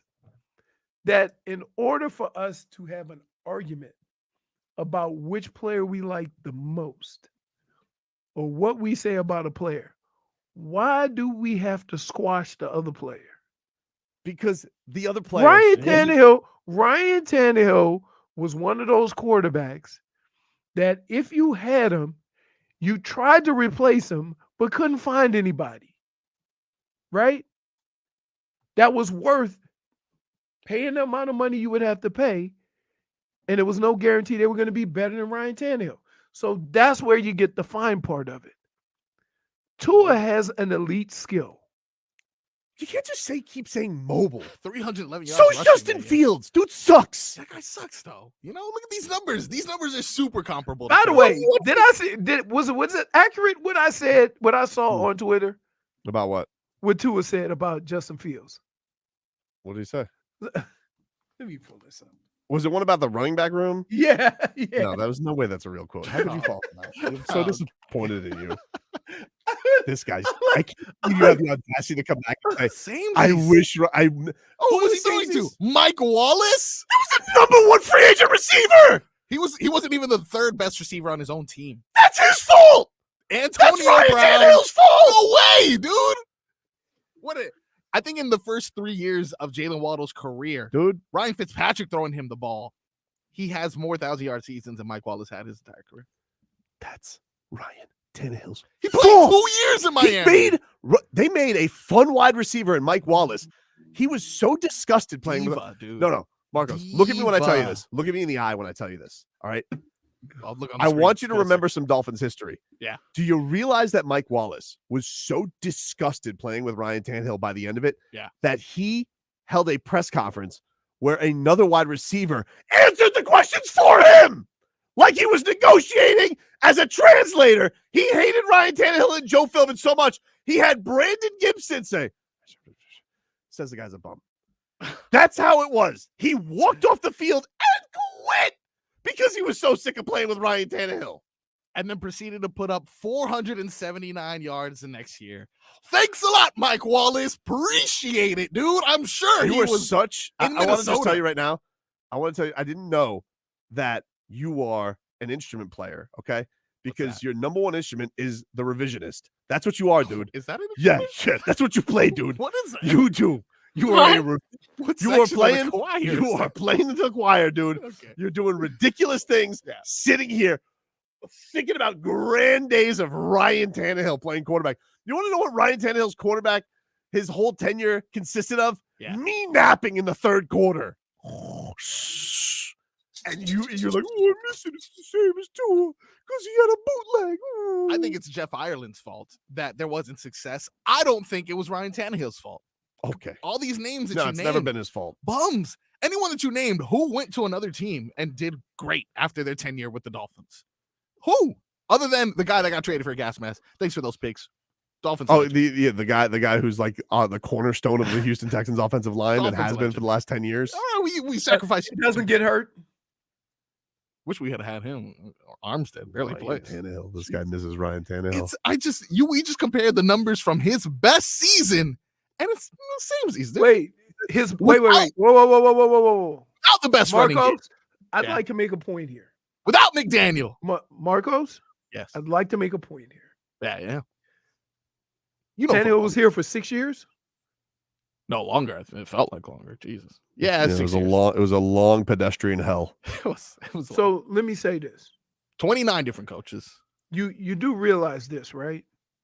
Better Hard Knocks. Tua has only really been. Well, name something from it. Vontae Davis. No, name something about him from Hard Knocks. Oh, him? Was he on it? I don't even think. Was it his season? No, can you remember anything? Because Tua was adorable with Christmas. Oh yeah, it was real cute. No, it was cute. Don't act like it wasn't cute. It was cute. Actually, it was. Can I finish? Guy didn't even know the divisions. That's how stupid he is. Can I finish? Guy was so dumb. Can I finish? Left his rifle in the back of a car. Can I finish? Can I finish? All right. So Ryan Tannehill was here for 6 years. All right. Mm-hmm. That's his best year out of all 6 years. Tua's been basically the starter with support for 2 years. Yeah. Right? You don't think that can get any better? I don't think it gets better than what was last year. When was Ryan Tannehill's best year? What year? What year was Ryan Tannehill's best year? Either what year when he was on the team? What year was he drafted? 2012. 2012. So that was his third year, right? Peaked in his third and fourth year. Sounds like someone else I know. Bro, they didn't peak. He never peaked. He peaked. He never peaked. You know what he was doing? He was walking around with one of those berets because he's a peaky blinder. That's how much he was peaking, dude. Bro, he wasn't peaking. He never peaked. God. -1.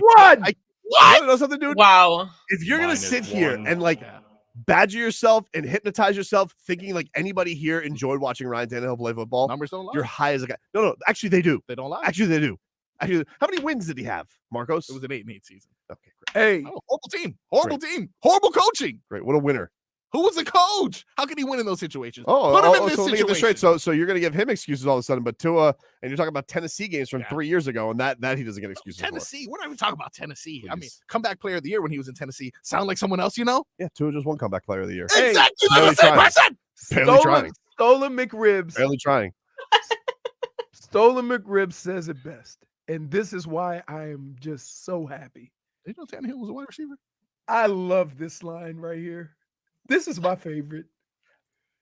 You're getting Tobin'd. I'm not getting Tobin. Yes, you are. He actually thinks You're getting annoyed by your own creation. But he thinks things that are stupid. You realize this, right? Like I always have logic. What? No, they literally do use logic. Numbers don't lie. You're sitting here lying to yourself, and you're saying that Tua's Ryan Tannehill, and he's not. You're lying to yourself. Put him in the same situation. You're lying to yourself. Just like when you tried to go and tell yourself that you're not an amphibian. You're lying to yourself. I've accepted my truth. He's the same. He's the same as Tua. Samesies, Okay. dude. You can't even get the ball over a Paramount wall. I guarantee you that if Tyreek Hill was paired up with Ryan Tannehill, and Jalen Waddle, he would have asked for a trade in one season. Don't forget, and Jalen Waddle. Oh, and Jalen and Raheem Mostert. And is Jalen Waddle underperforming for your liking? Oh, no, for having a rookie receiving pace in Dolphins franchise history? Is he underperforming? I'm sorry, is Tua not getting him the ball enough for you? Oh, he's doing fine. Fine.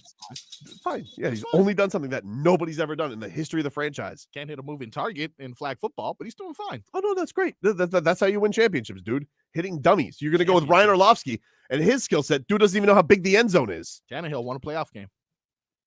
With who? Tennessee. Yeah. Not with the Dolphins. Right behind a generational great running back behind him. The MVP. JFig, you got riding coattails. You got the pretzel crisps?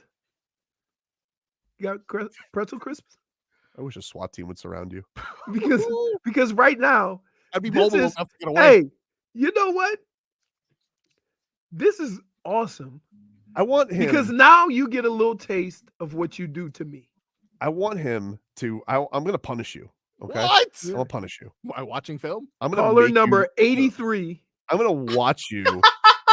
I'm gonna give you the commercial break so you can go to YouTube and watch Ryan Tannehill's all of his Dolphins highlights because it won't be long. Wait, guys, hold on. Guess who's entered the chat? And you all watch Ryan Tannehill's team. Oh no, these guys been hanging out. Look at that. He didn't lead, Vlad. Look at that. You want to know what he did? Here's what he did. Vlad is saying at least Tannehill led his team to an AFC. He didn't lead. Let him. He hopped on. Let him. Derrick Henry's back. Yeah. That's a Oh, and what have they done since? What have they done since? Derrick Henry's still there. What have they done since? Beat the Dolphins. What a comeback. Will Levis, he's good. I want Derrick Henry. Yeah, he's a free agent. Love him. He's not a free agent. They haven't cut him yet. Yeah, he's gonna get cut him. He said goodbye to the crowd. You don't say goodbye to the crowd if you're gonna be there again. It's been fun. How does it feel, Tobes? How does it feel? How does it feel? What? You got 5 minutes of you, and you ready to jump out that window because he's saying things that aren't true.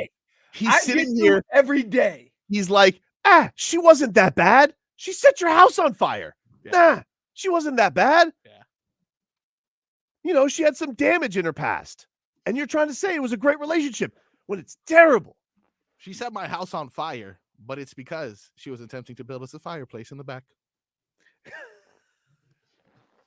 Back up. Well, Michael caught you.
Fancy, huh?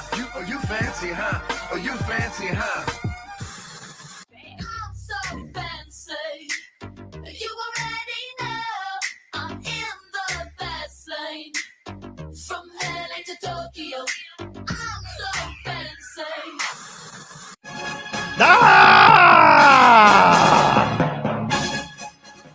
It is time, ladies and gentlemen, for a special edition of Tickle Leroy's Fancy. My fancy is tickled. Tickle My Fancy is brought to us by the Farmer's Dog. Fresh, human-grade dog food delivered right to your door. Even for Scoobies.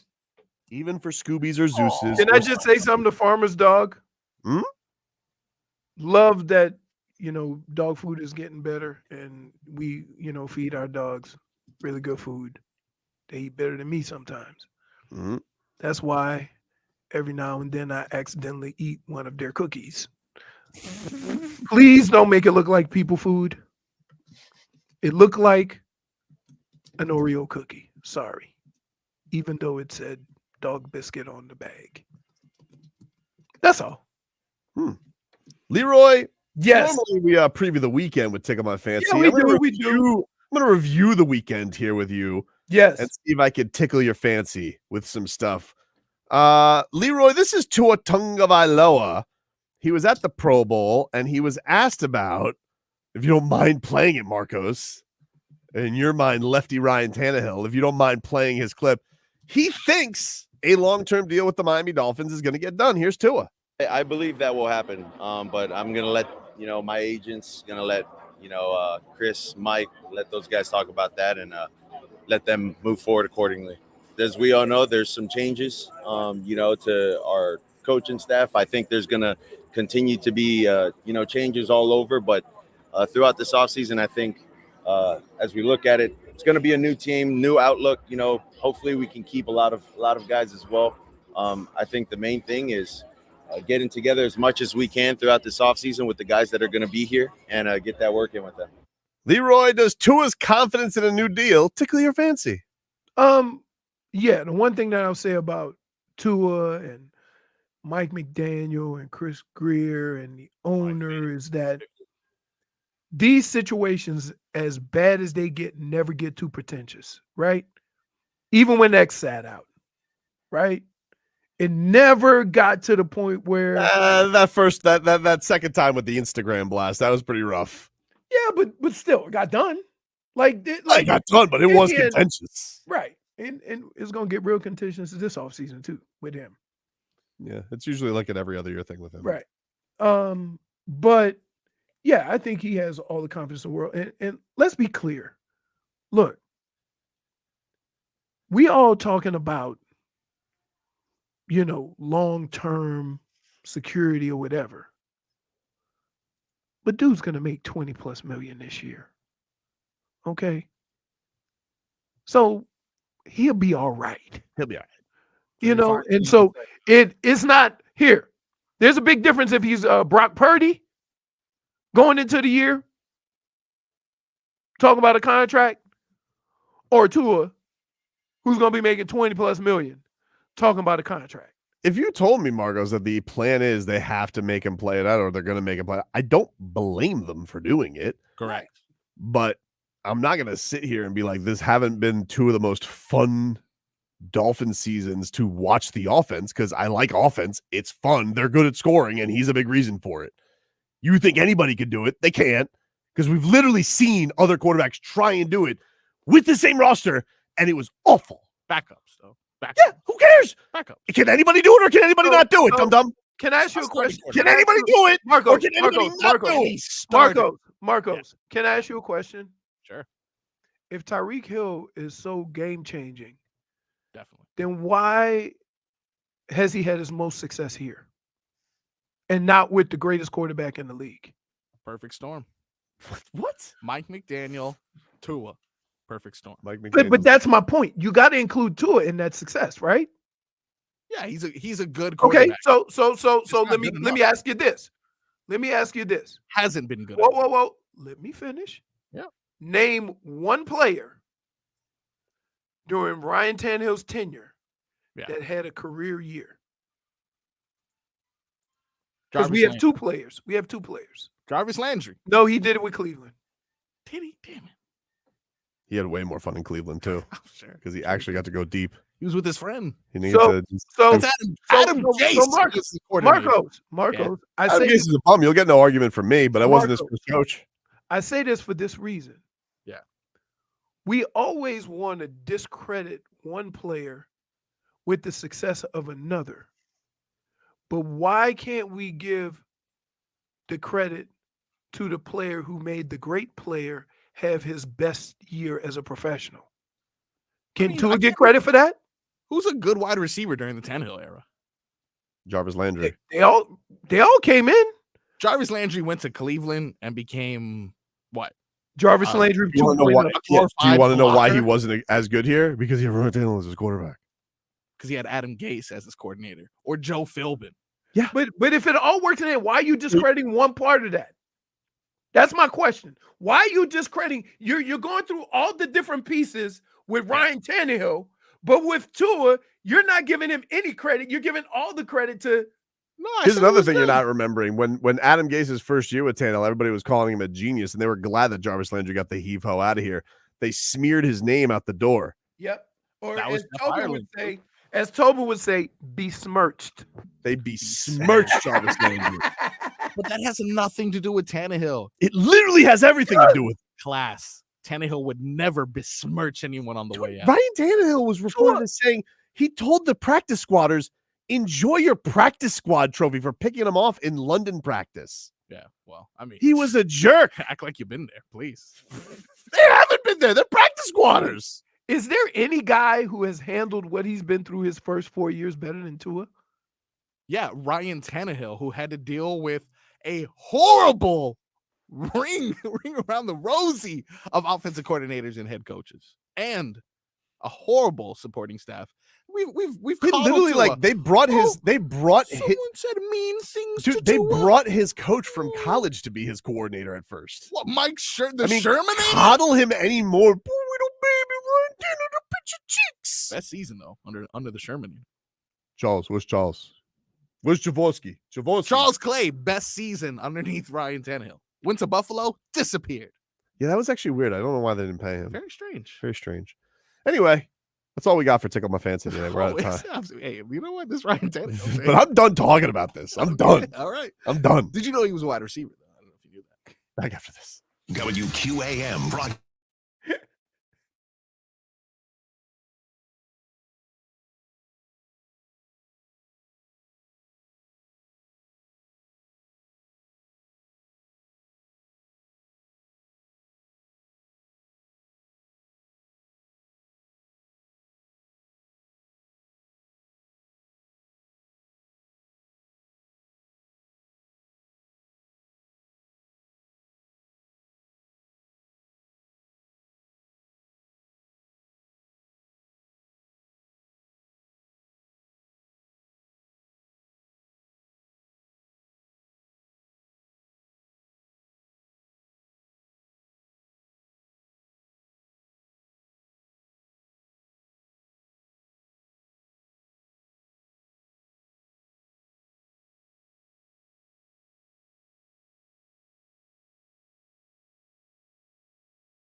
All right, welcome back, everybody. Tobin and Leroy here with you, 560 WQAM.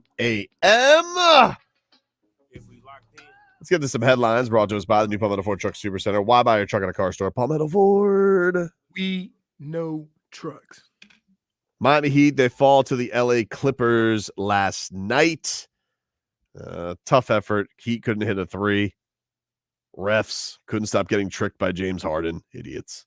Okay, so when he does this thing, they haven't, it's like you reach in and immediately he goes for the flop. They haven't figured that out yet, dude. It's been like 3 years of this. Nope. Dude. I think maybe it's because, he's not like the best player on that team. So like maybe they're looking give him at calls now. Maybe it's just like they're not used to it. Like maybe because he doesn't have the ball in his hands as much, they're like, oh, well, that had to be an outlier. But they forget that this is what James Harden's always been up to. Trickery, dude. That's what Eric Spoelstra calls it. Trickery. Deceiving the game. Guy just sits on the bench after a 3-point, and they're like, oh, that completely normal. Must have been a 4-point play. Meanwhile, Max Strus is near his own bench. They call him out of bounds. You try and figure that out. I can't. Strange. Meanwhile, other headlines. Brian Windhorst is reporting that the Lakers are ignoring LeBron's passive-aggressive threats to go to the Knicks. Why would they do that? Because that's what he spent his weekend doing. He was wearing a Knicks towel. There was a report that Rich Paul had a sit down with Knicks front office to patch things up. So LeBron is trying to do that thing where I want attention. Ooh. Yeah, interesting. That's funny because last week you were saying he's coming here. I didn't say he's coming here. I said, could you rule it out? But instead, I should have known that he wanted to go for the thing that would get him the most fake love, which is try and convince the Knicks fan that he's coming there because classic LeBron, he loves marketing. You have him on his hourglass tweet. This was some real poetic stuff right here. Here was LeBron on his passive-aggressive tweets. After the Atlanta game, there's a lot of speculation about what your tweet meant with the hourglass emoji. Do you want to clarify? Rich Paul, we're on the record. Yesterday said you're not going to seek a trade. Will you be traded? You have an option this summer for the Lakers. You know what you're going to do? No. What in the Bill Belichick just happened? Yeah. Well, what happened there is he has his plant, Dave McMenamin, go in there and be like, Dave, all right, this is what we want you to ask Dave. Remember? Because like anytime you got Dave McMenamin, you always got to raise an eyebrow to it.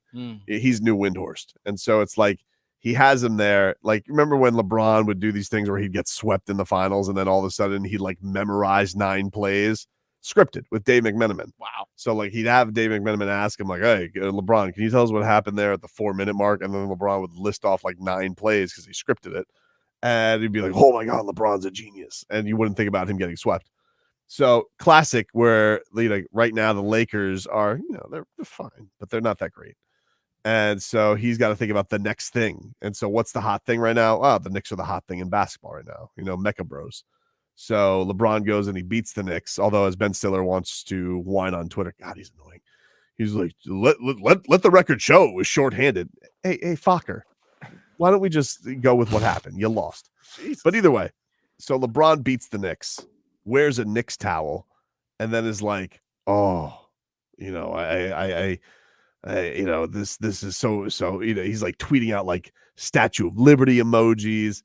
And this is all apparently either to leverage the Lakers into trades or to let them know, curtains, I'm out of here.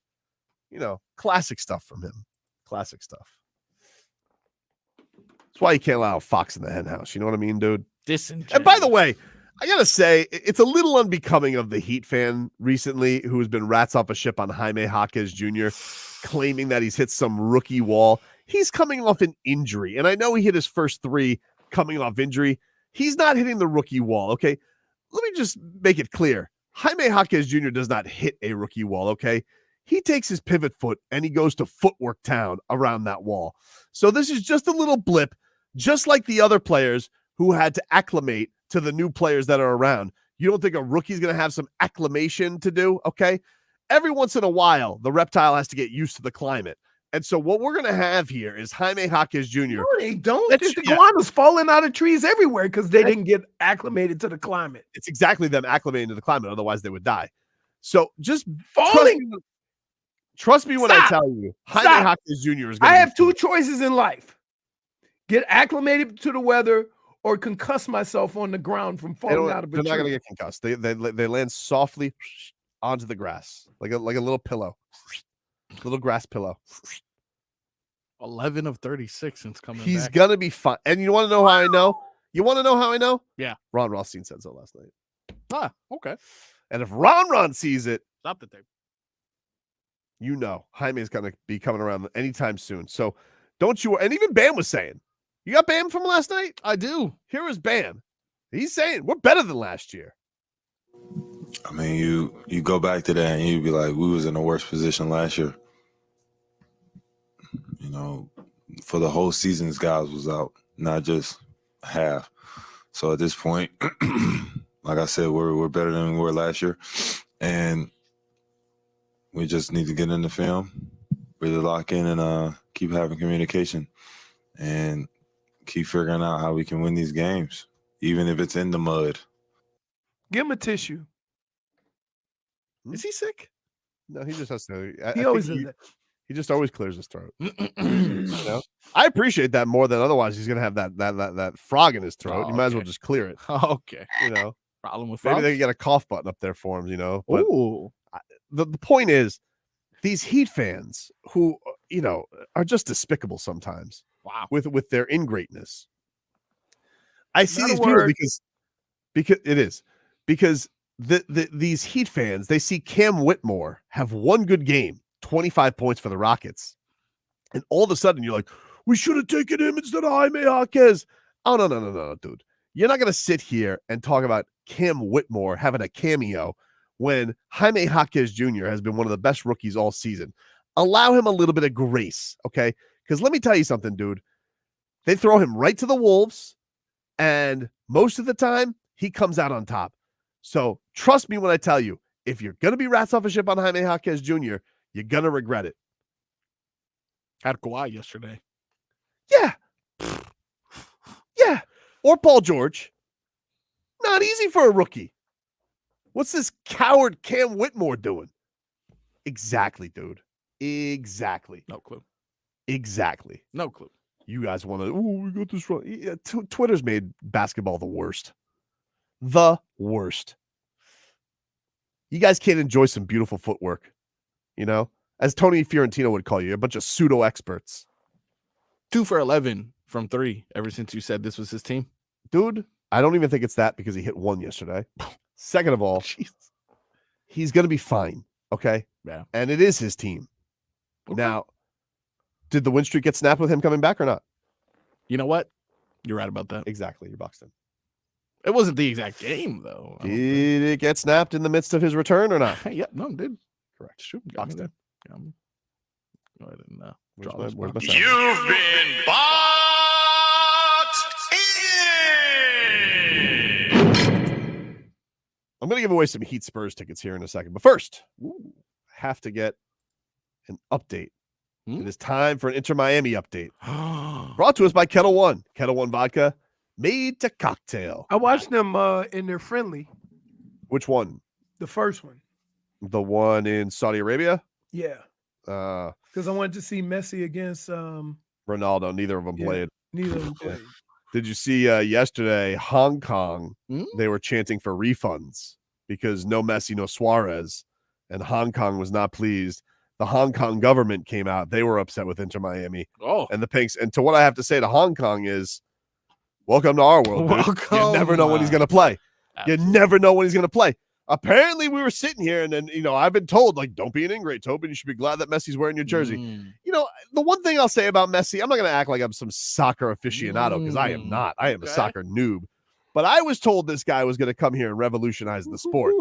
And all of a sudden, he's done a lot more commercial making than he has playing the actual beautiful game. Wow. And so did he just come here, prove a point through his first 6 games with the Pinks, and then all of a sudden he's just like, I'm kind of bored. People are asking, including the Hong Kong government. Okay.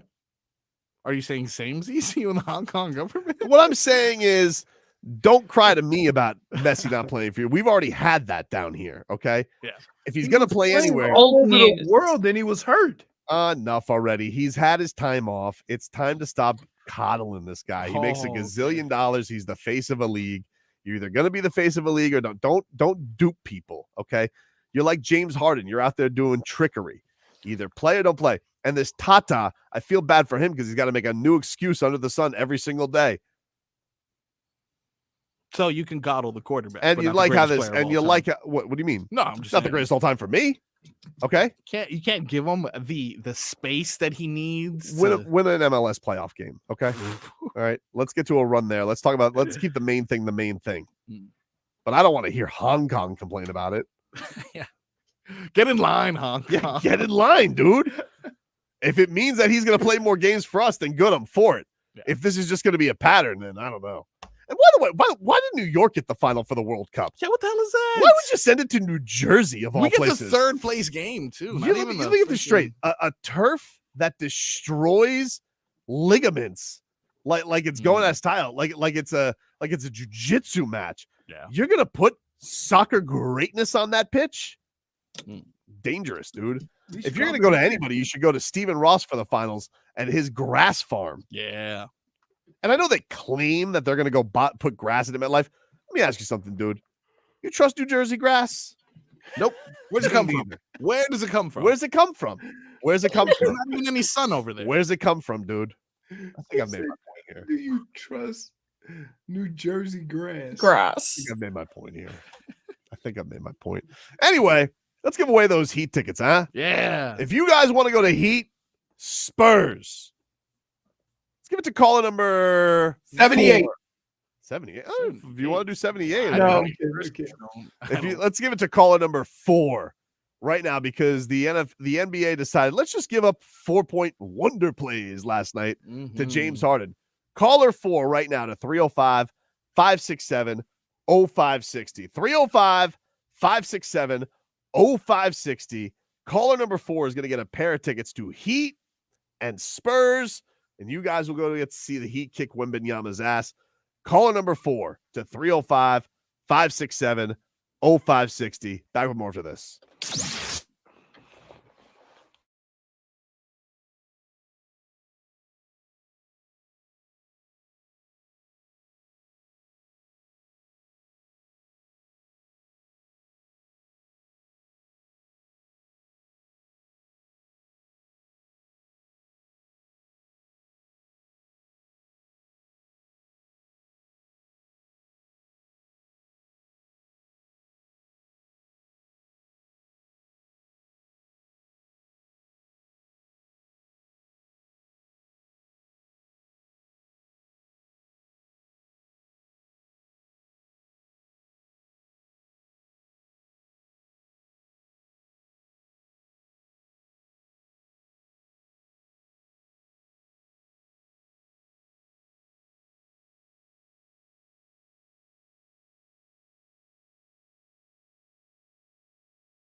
15 Minutes of Heat is sponsored by Kendall Dodge Chrysler Jeep Ram. Start the new year in a new ride with no payments for 90 days. Kendall Dodge Chrysler Jeep Ram.com. All right, welcome back, everybody. Welcome back. Tobin and Leroy here with you, 560 WQAM. He lose last night to the Los Angeles Clippers. Clippers who have been very good. I'll tell you what, man, the top of the West has been dynamic right now. Yeah. Wolves, though, got the record to get Chris Finch as the all-star coach for the Western Conference. So he becomes the first Wolves coach to ever get to coach the all-star game. So cool moment for him in what they're going through. Meanwhile, in the East, Doc Rivers, 4 games into his Bucks career, gets to be the all-star coach of the Eastern Conference. Doc, doesn't it go with the team? It does, but even Doc was like, it's a little weird. Look, I got to tell you, I've been here for a hot second, and already I'm reaping the benefits of the coach before me. Seems kind of dirty, but I'll take it. I think he actually said that he was going to give Adrian Griffin his bonus. I didn't even know you get a bonus for that. Yeah. He gets he's going to get the all-star coaching bonus. That's like a couple of $100,000. Do you want that if you're Adrian Griffin? Yeah. All right. That's like, well, no, let me take that back. See, in the back of my mind, you know what I have in my mind.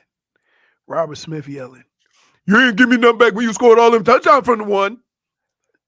Wow. Damn.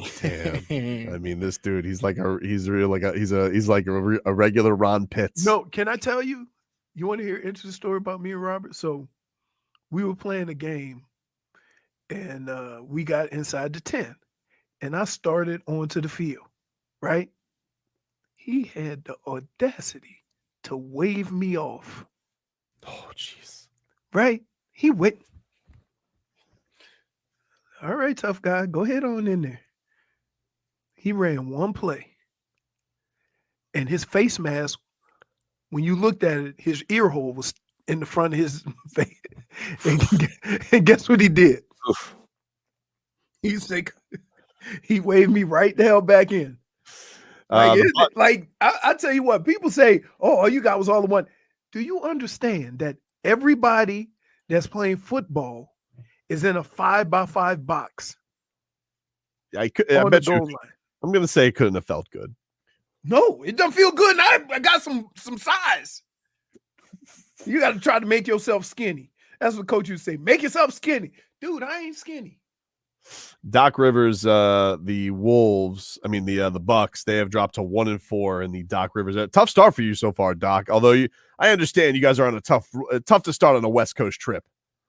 Look, we start out on the road, but there's some things in order to win a championship we got to improve on. One is our defense, and it's costing us a little bit on the offensive end. But once we get this hunkered down, we're gonna be a championship contender. Am I crazy to think that with what's happened with Joel Embiid going down? Not that I ever fear the Sixers, but Joel Embiid's gone down with the meniscus. Apparently, he's going to miss at least 2 months. But there's a possibility they have to do a full fix. And hold on. Did you see me hobbling around? Yeah. Okay. I'm not playing basketball, and I'm not 7'1". I'm telling you, this is not because here's the deal. You don't know how severe the damage is until you go in there to fix it. Well, that's what they're saying. Like they reported as the door isn't closed on him returning the season, but the door isn't closed on him missing the season either. Right. Because you don't know. You don't know, but the door is very much closed on. He's going to be out at least probably a couple months. So you're probably going to get to the playoffs with no Joel and with Joel Embiid not playing again. You know what else is going to happen? He going to come back, right? And it's going to be for the playoffs. And he's going to be exhausted. And you're going to have him at limited minutes. Right, which is kind of what happens to him every year. But between them, Milwaukee. Did he play all year last year? Because that's how he won the MVP. He actually played. He played all year last year. But he had James Harden. And, as Joel Embiid says, he's not Houston James Harden anymore. So that's funny. Hey, Joel Embiid is his own Gogi, right? He will Oh, put the he's shoe gonna by today. He's gonna be honest. He's honest. But you have Milwaukee kind of struggling with Doc Rivers. You have Philadelphia losing Joel Embiid. The Knicks are obviously playing really great basketball, and they don't have Julius Randle right now. But I mean, I'm sorry, dude. I'm not going into any playoff series fearing that team. Addition by subtraction? With no what, Randle? Yeah, because everybody said they won him a year ago. So It's a good point. They've been really great with OG Anunoby. We saw that. That's definitely they've definitely been good. It's crazy that Cleveland has been surging. They had 2 devastating injuries, and they were definitely addition by subtraction. They've been incredible since they lost Darius Garland. Now everybody just chucking up threes and shooting, and they got 2 or 3 guys gonna score 40, 30 points, and you guys get the crumbs. Cleveland is a game out from being the 2 seed. Right. Like they've been killing it. So they're a little bit weird to figure out. But Miami's just, still lurking. 2 over. Got Orlando coming up. Got to beat Orlando. Orlando's ahead of you. And then you got the Spurs. I mean, if the Heat lose to the Spurs, Wild Heat Coyote's going to lose it. Plus, Leroy's in the building. You don't lose with Leroy Horde in the building. Yeah, you don't lose when I'm in the building, baby. You don't lose with Leroy Horde in the building.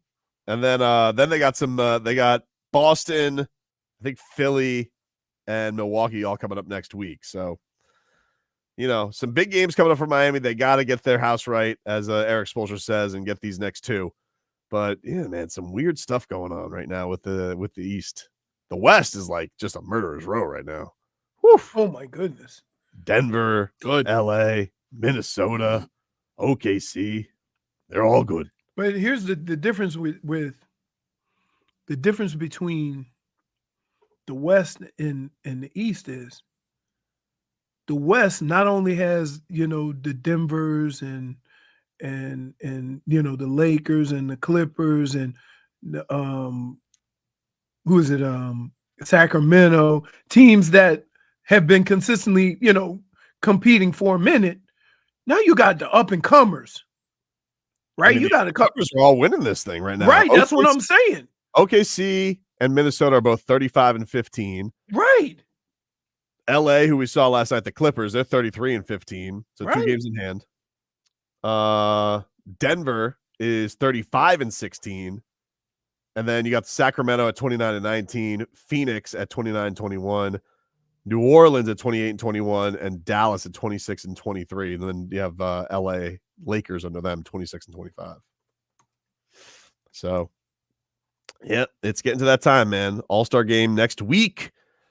Take a quick break. Play a little all right, no. But first, first, let them know, Leroy.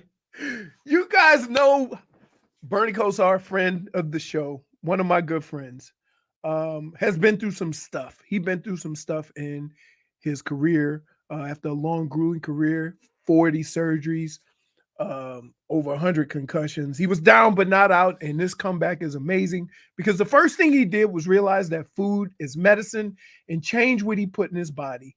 He started creating wellness products and has finally released Kosar Coffee, an organic coffee that's infused with vitamin D and resveratrol. Most of us are vitamin D deficient, and resveratrol is an antioxidant or anti-inflammatory. And this combination of ingredients is exclusive to Kosar Coffee and is the perfect way to start your own journey into a healthier life. But there's more. He also has merch. You can get Kosar Coffee by going to kosarcoffee.com, and you can get an exclusive discount for all our listeners. We get an exclusive discount. I used it already, by the way. Use code Leroy. That's kosarcoffee.com to get merch or coffee. And as Bernie always says, you matter.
All right, welcome back, everybody. Welcome back.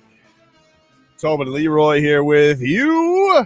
Hey, we got your chance to win a 3-day pass to go rock the oceans with Tortuga Music Festival on Fort Lauderdale Beach on April 5th through the 7th. See Lainey Wilson, Hardy. Didn't she just perform? I just saw her perform. Well, she won last night for Best Country Album, so I'm sure she performed.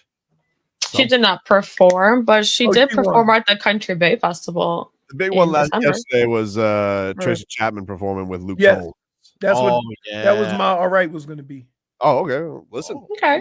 As soon as I tell you the word to text, go into it, buddy. Text the word Tortuga to 20357. That's Tortuga. Text that to 20357, and you might be going. If you want to purchase single-day tickets, pick your day and grab a single-day pass this Friday beginning at 10 a.m. Go to tortugamusicfestival.com. Go ahead, Leroy. Give your all right. My all right goes to Tracy Chapman and Luke Combs. More Luke Combs. Here's why. There's so many songs out there that are sampled or remade, right? And only a handful of artists get it right. And that is, when you sample somebody's song, you include them in it, right? Because the dumb people of today think it's your original song. So pay a little homage to the real creators of the song, even if you make it better. And so I appreciated watching that performance last night.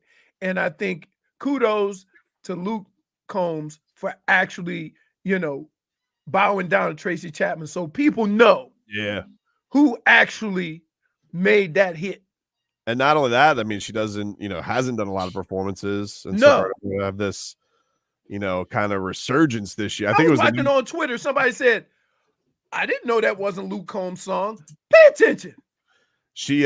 I think her version actually went to #1 on iTunes last night. So as it should. She's already been getting she's had a killing of a year because of Luke Combs' version of it, because she has the publishing and the songwriting rights and all that stuff. So she's killing it. But it's awesome that she got that stage last night. Right. Exactly. And it's not taken away from your abilities as a performer now. But it's just, it's just pay homage to the people that actually were the originators of this music. There's so many beats out there right now that are turned over 2 and 3 times. And they're, oh, you hear that banger from so-and-so? Yeah, I heard it 15 years ago. What does your know? Listen, I don't know. I'm gonna stay with the same thing, right? I was watching Miley Cyrus last night. Okay. But what's up with her teeth? What's wrong with her teeth? They're really big. They're big? They're just massive. But I don't get Miley Cyrus. I know when she was younger it was cool or whatever. Now she's grown, got the tat, she's tatted up or whatever. And I'm not feeling it. I'm not feeling it. And I listen to any music. But I just don't like. I think when you're saying what's up with her teeth, I think the answer is Tennessee.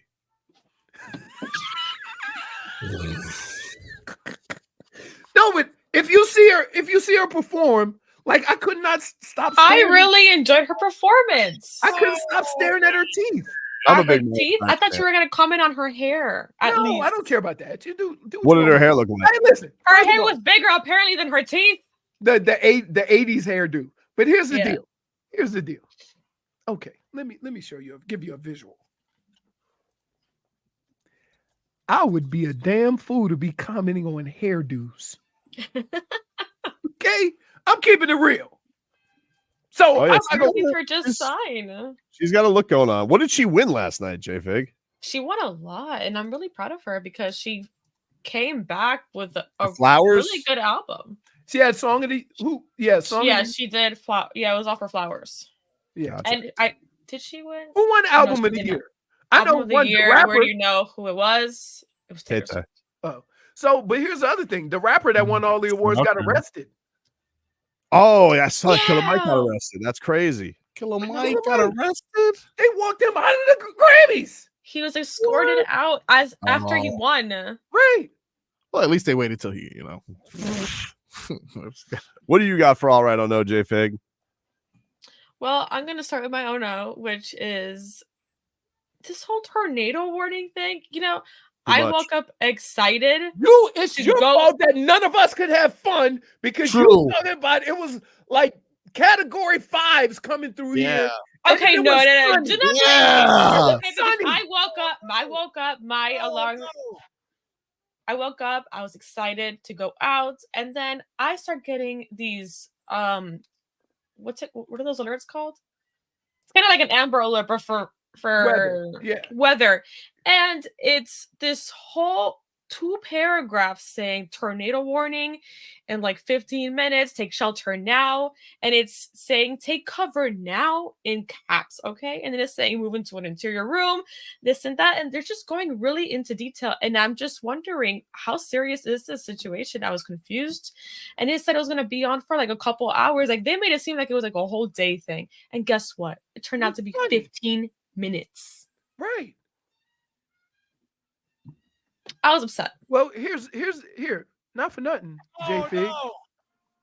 That's your fault. It's not my fault. Wait. Let me tell you. You know what? If I send it to you, why. because Let I me tell care you why. enough about you guys to Totally. make sure Let that me tell you you why. have safety. Because Stop hitting me first. after those 15 minutes, when you realize the damn sun came out because it's Florida, you should have went on about your damn day. No, because then it started off by my area, and then it was gradually going towards the Broward area. So I waited till everything was in the clear. And by the time it was in the clear, that whole brunch situation I was going to was going to be over. There was no point. Brunch situation? Yeah. Oh, all right. And it if I would have gotten ready and then driven over there, it would have been already over. So no. Hey, bring Second Amendment with you.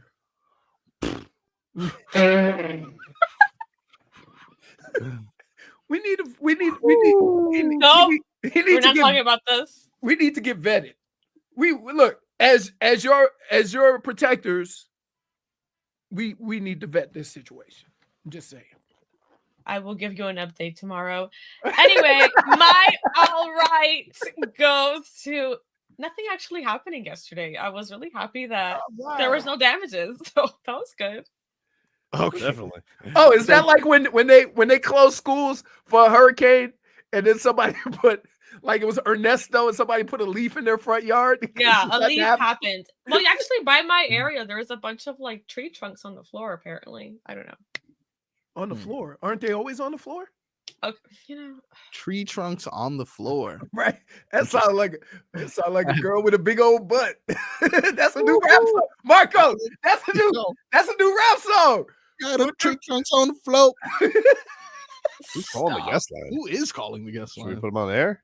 No, you just want to call. You want me to answer it first? I don't know.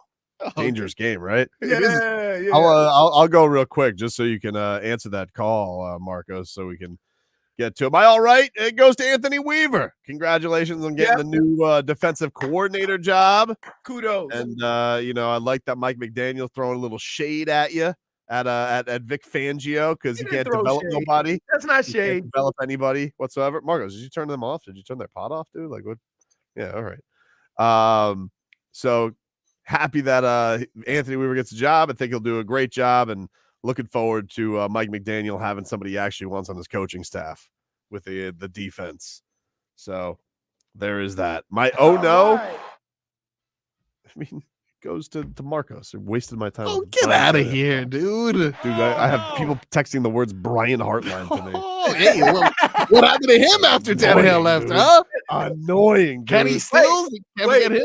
I think this is a producer's thing, right? Because Hollywood, Vlad, and Marcos all think the same thing about Tua. Yeah, How can we also forget about Robbie? Oh, remember those Tua debates that drove me insane? I tell you one thing. Robbie made me so greatest happy. thing Robbie did was trying to turn Tua in the hallway.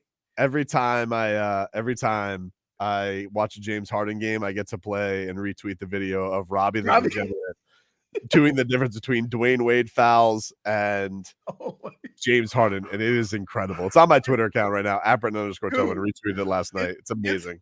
It's who that dude right there, without trying to be funny, might be one of the funniest dudes walking the face of the earth with his logic. It's amazing. He is a special creature, much like you, Marcos, who is part amphibian. So, what do you have for us for your all right? No.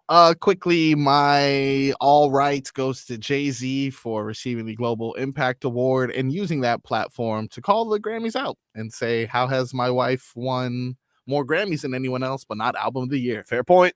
Yeah. Don't you low-key feel like it was kind of like the wrong timing? Because according to Marcos, he was kind of pulling a Kanye. Yeah, Taylor Swift did it then. Yeah, according no, to Marcos, he didn't do it with Kanye. Kanye went up and tried to take it. But he kind of pulled one, and even like Beyonce's face was kind of like, cut it out. Yeah. It was his award. So at least he didn't interrupt somebody else's award. Right. And say, That's my point. You don't deserve that. Well, it was his award. You know, he can do whatever he wants with his speech. But you would have loved it if Kelsey would have done it.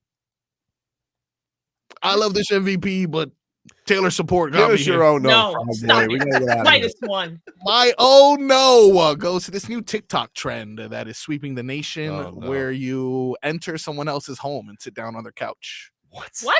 That is a new TikTok trend. You just open up a random person's door and just sit down on their couch. Okay, somebody about to get clipped. Indeed. Sounds like maybe that's what was going on in my neighborhood last night. Some TikTok trend. Maybe, dude. Maybe. All right, everybody. That's our show for today. If you hear these words, TikTok going bad. Step out, we have you surrounded. We'll talk to you guys tomorrow. She set your house on fire. Yeah. Nah, she wasn't that bad. Yeah. You know, she had some damage in her past. And you're trying to say it was a great relationship when it's terrible. She set my house on fire, but it's because she was attempting to build us a fireplace in the back. Hope you mother have a good day.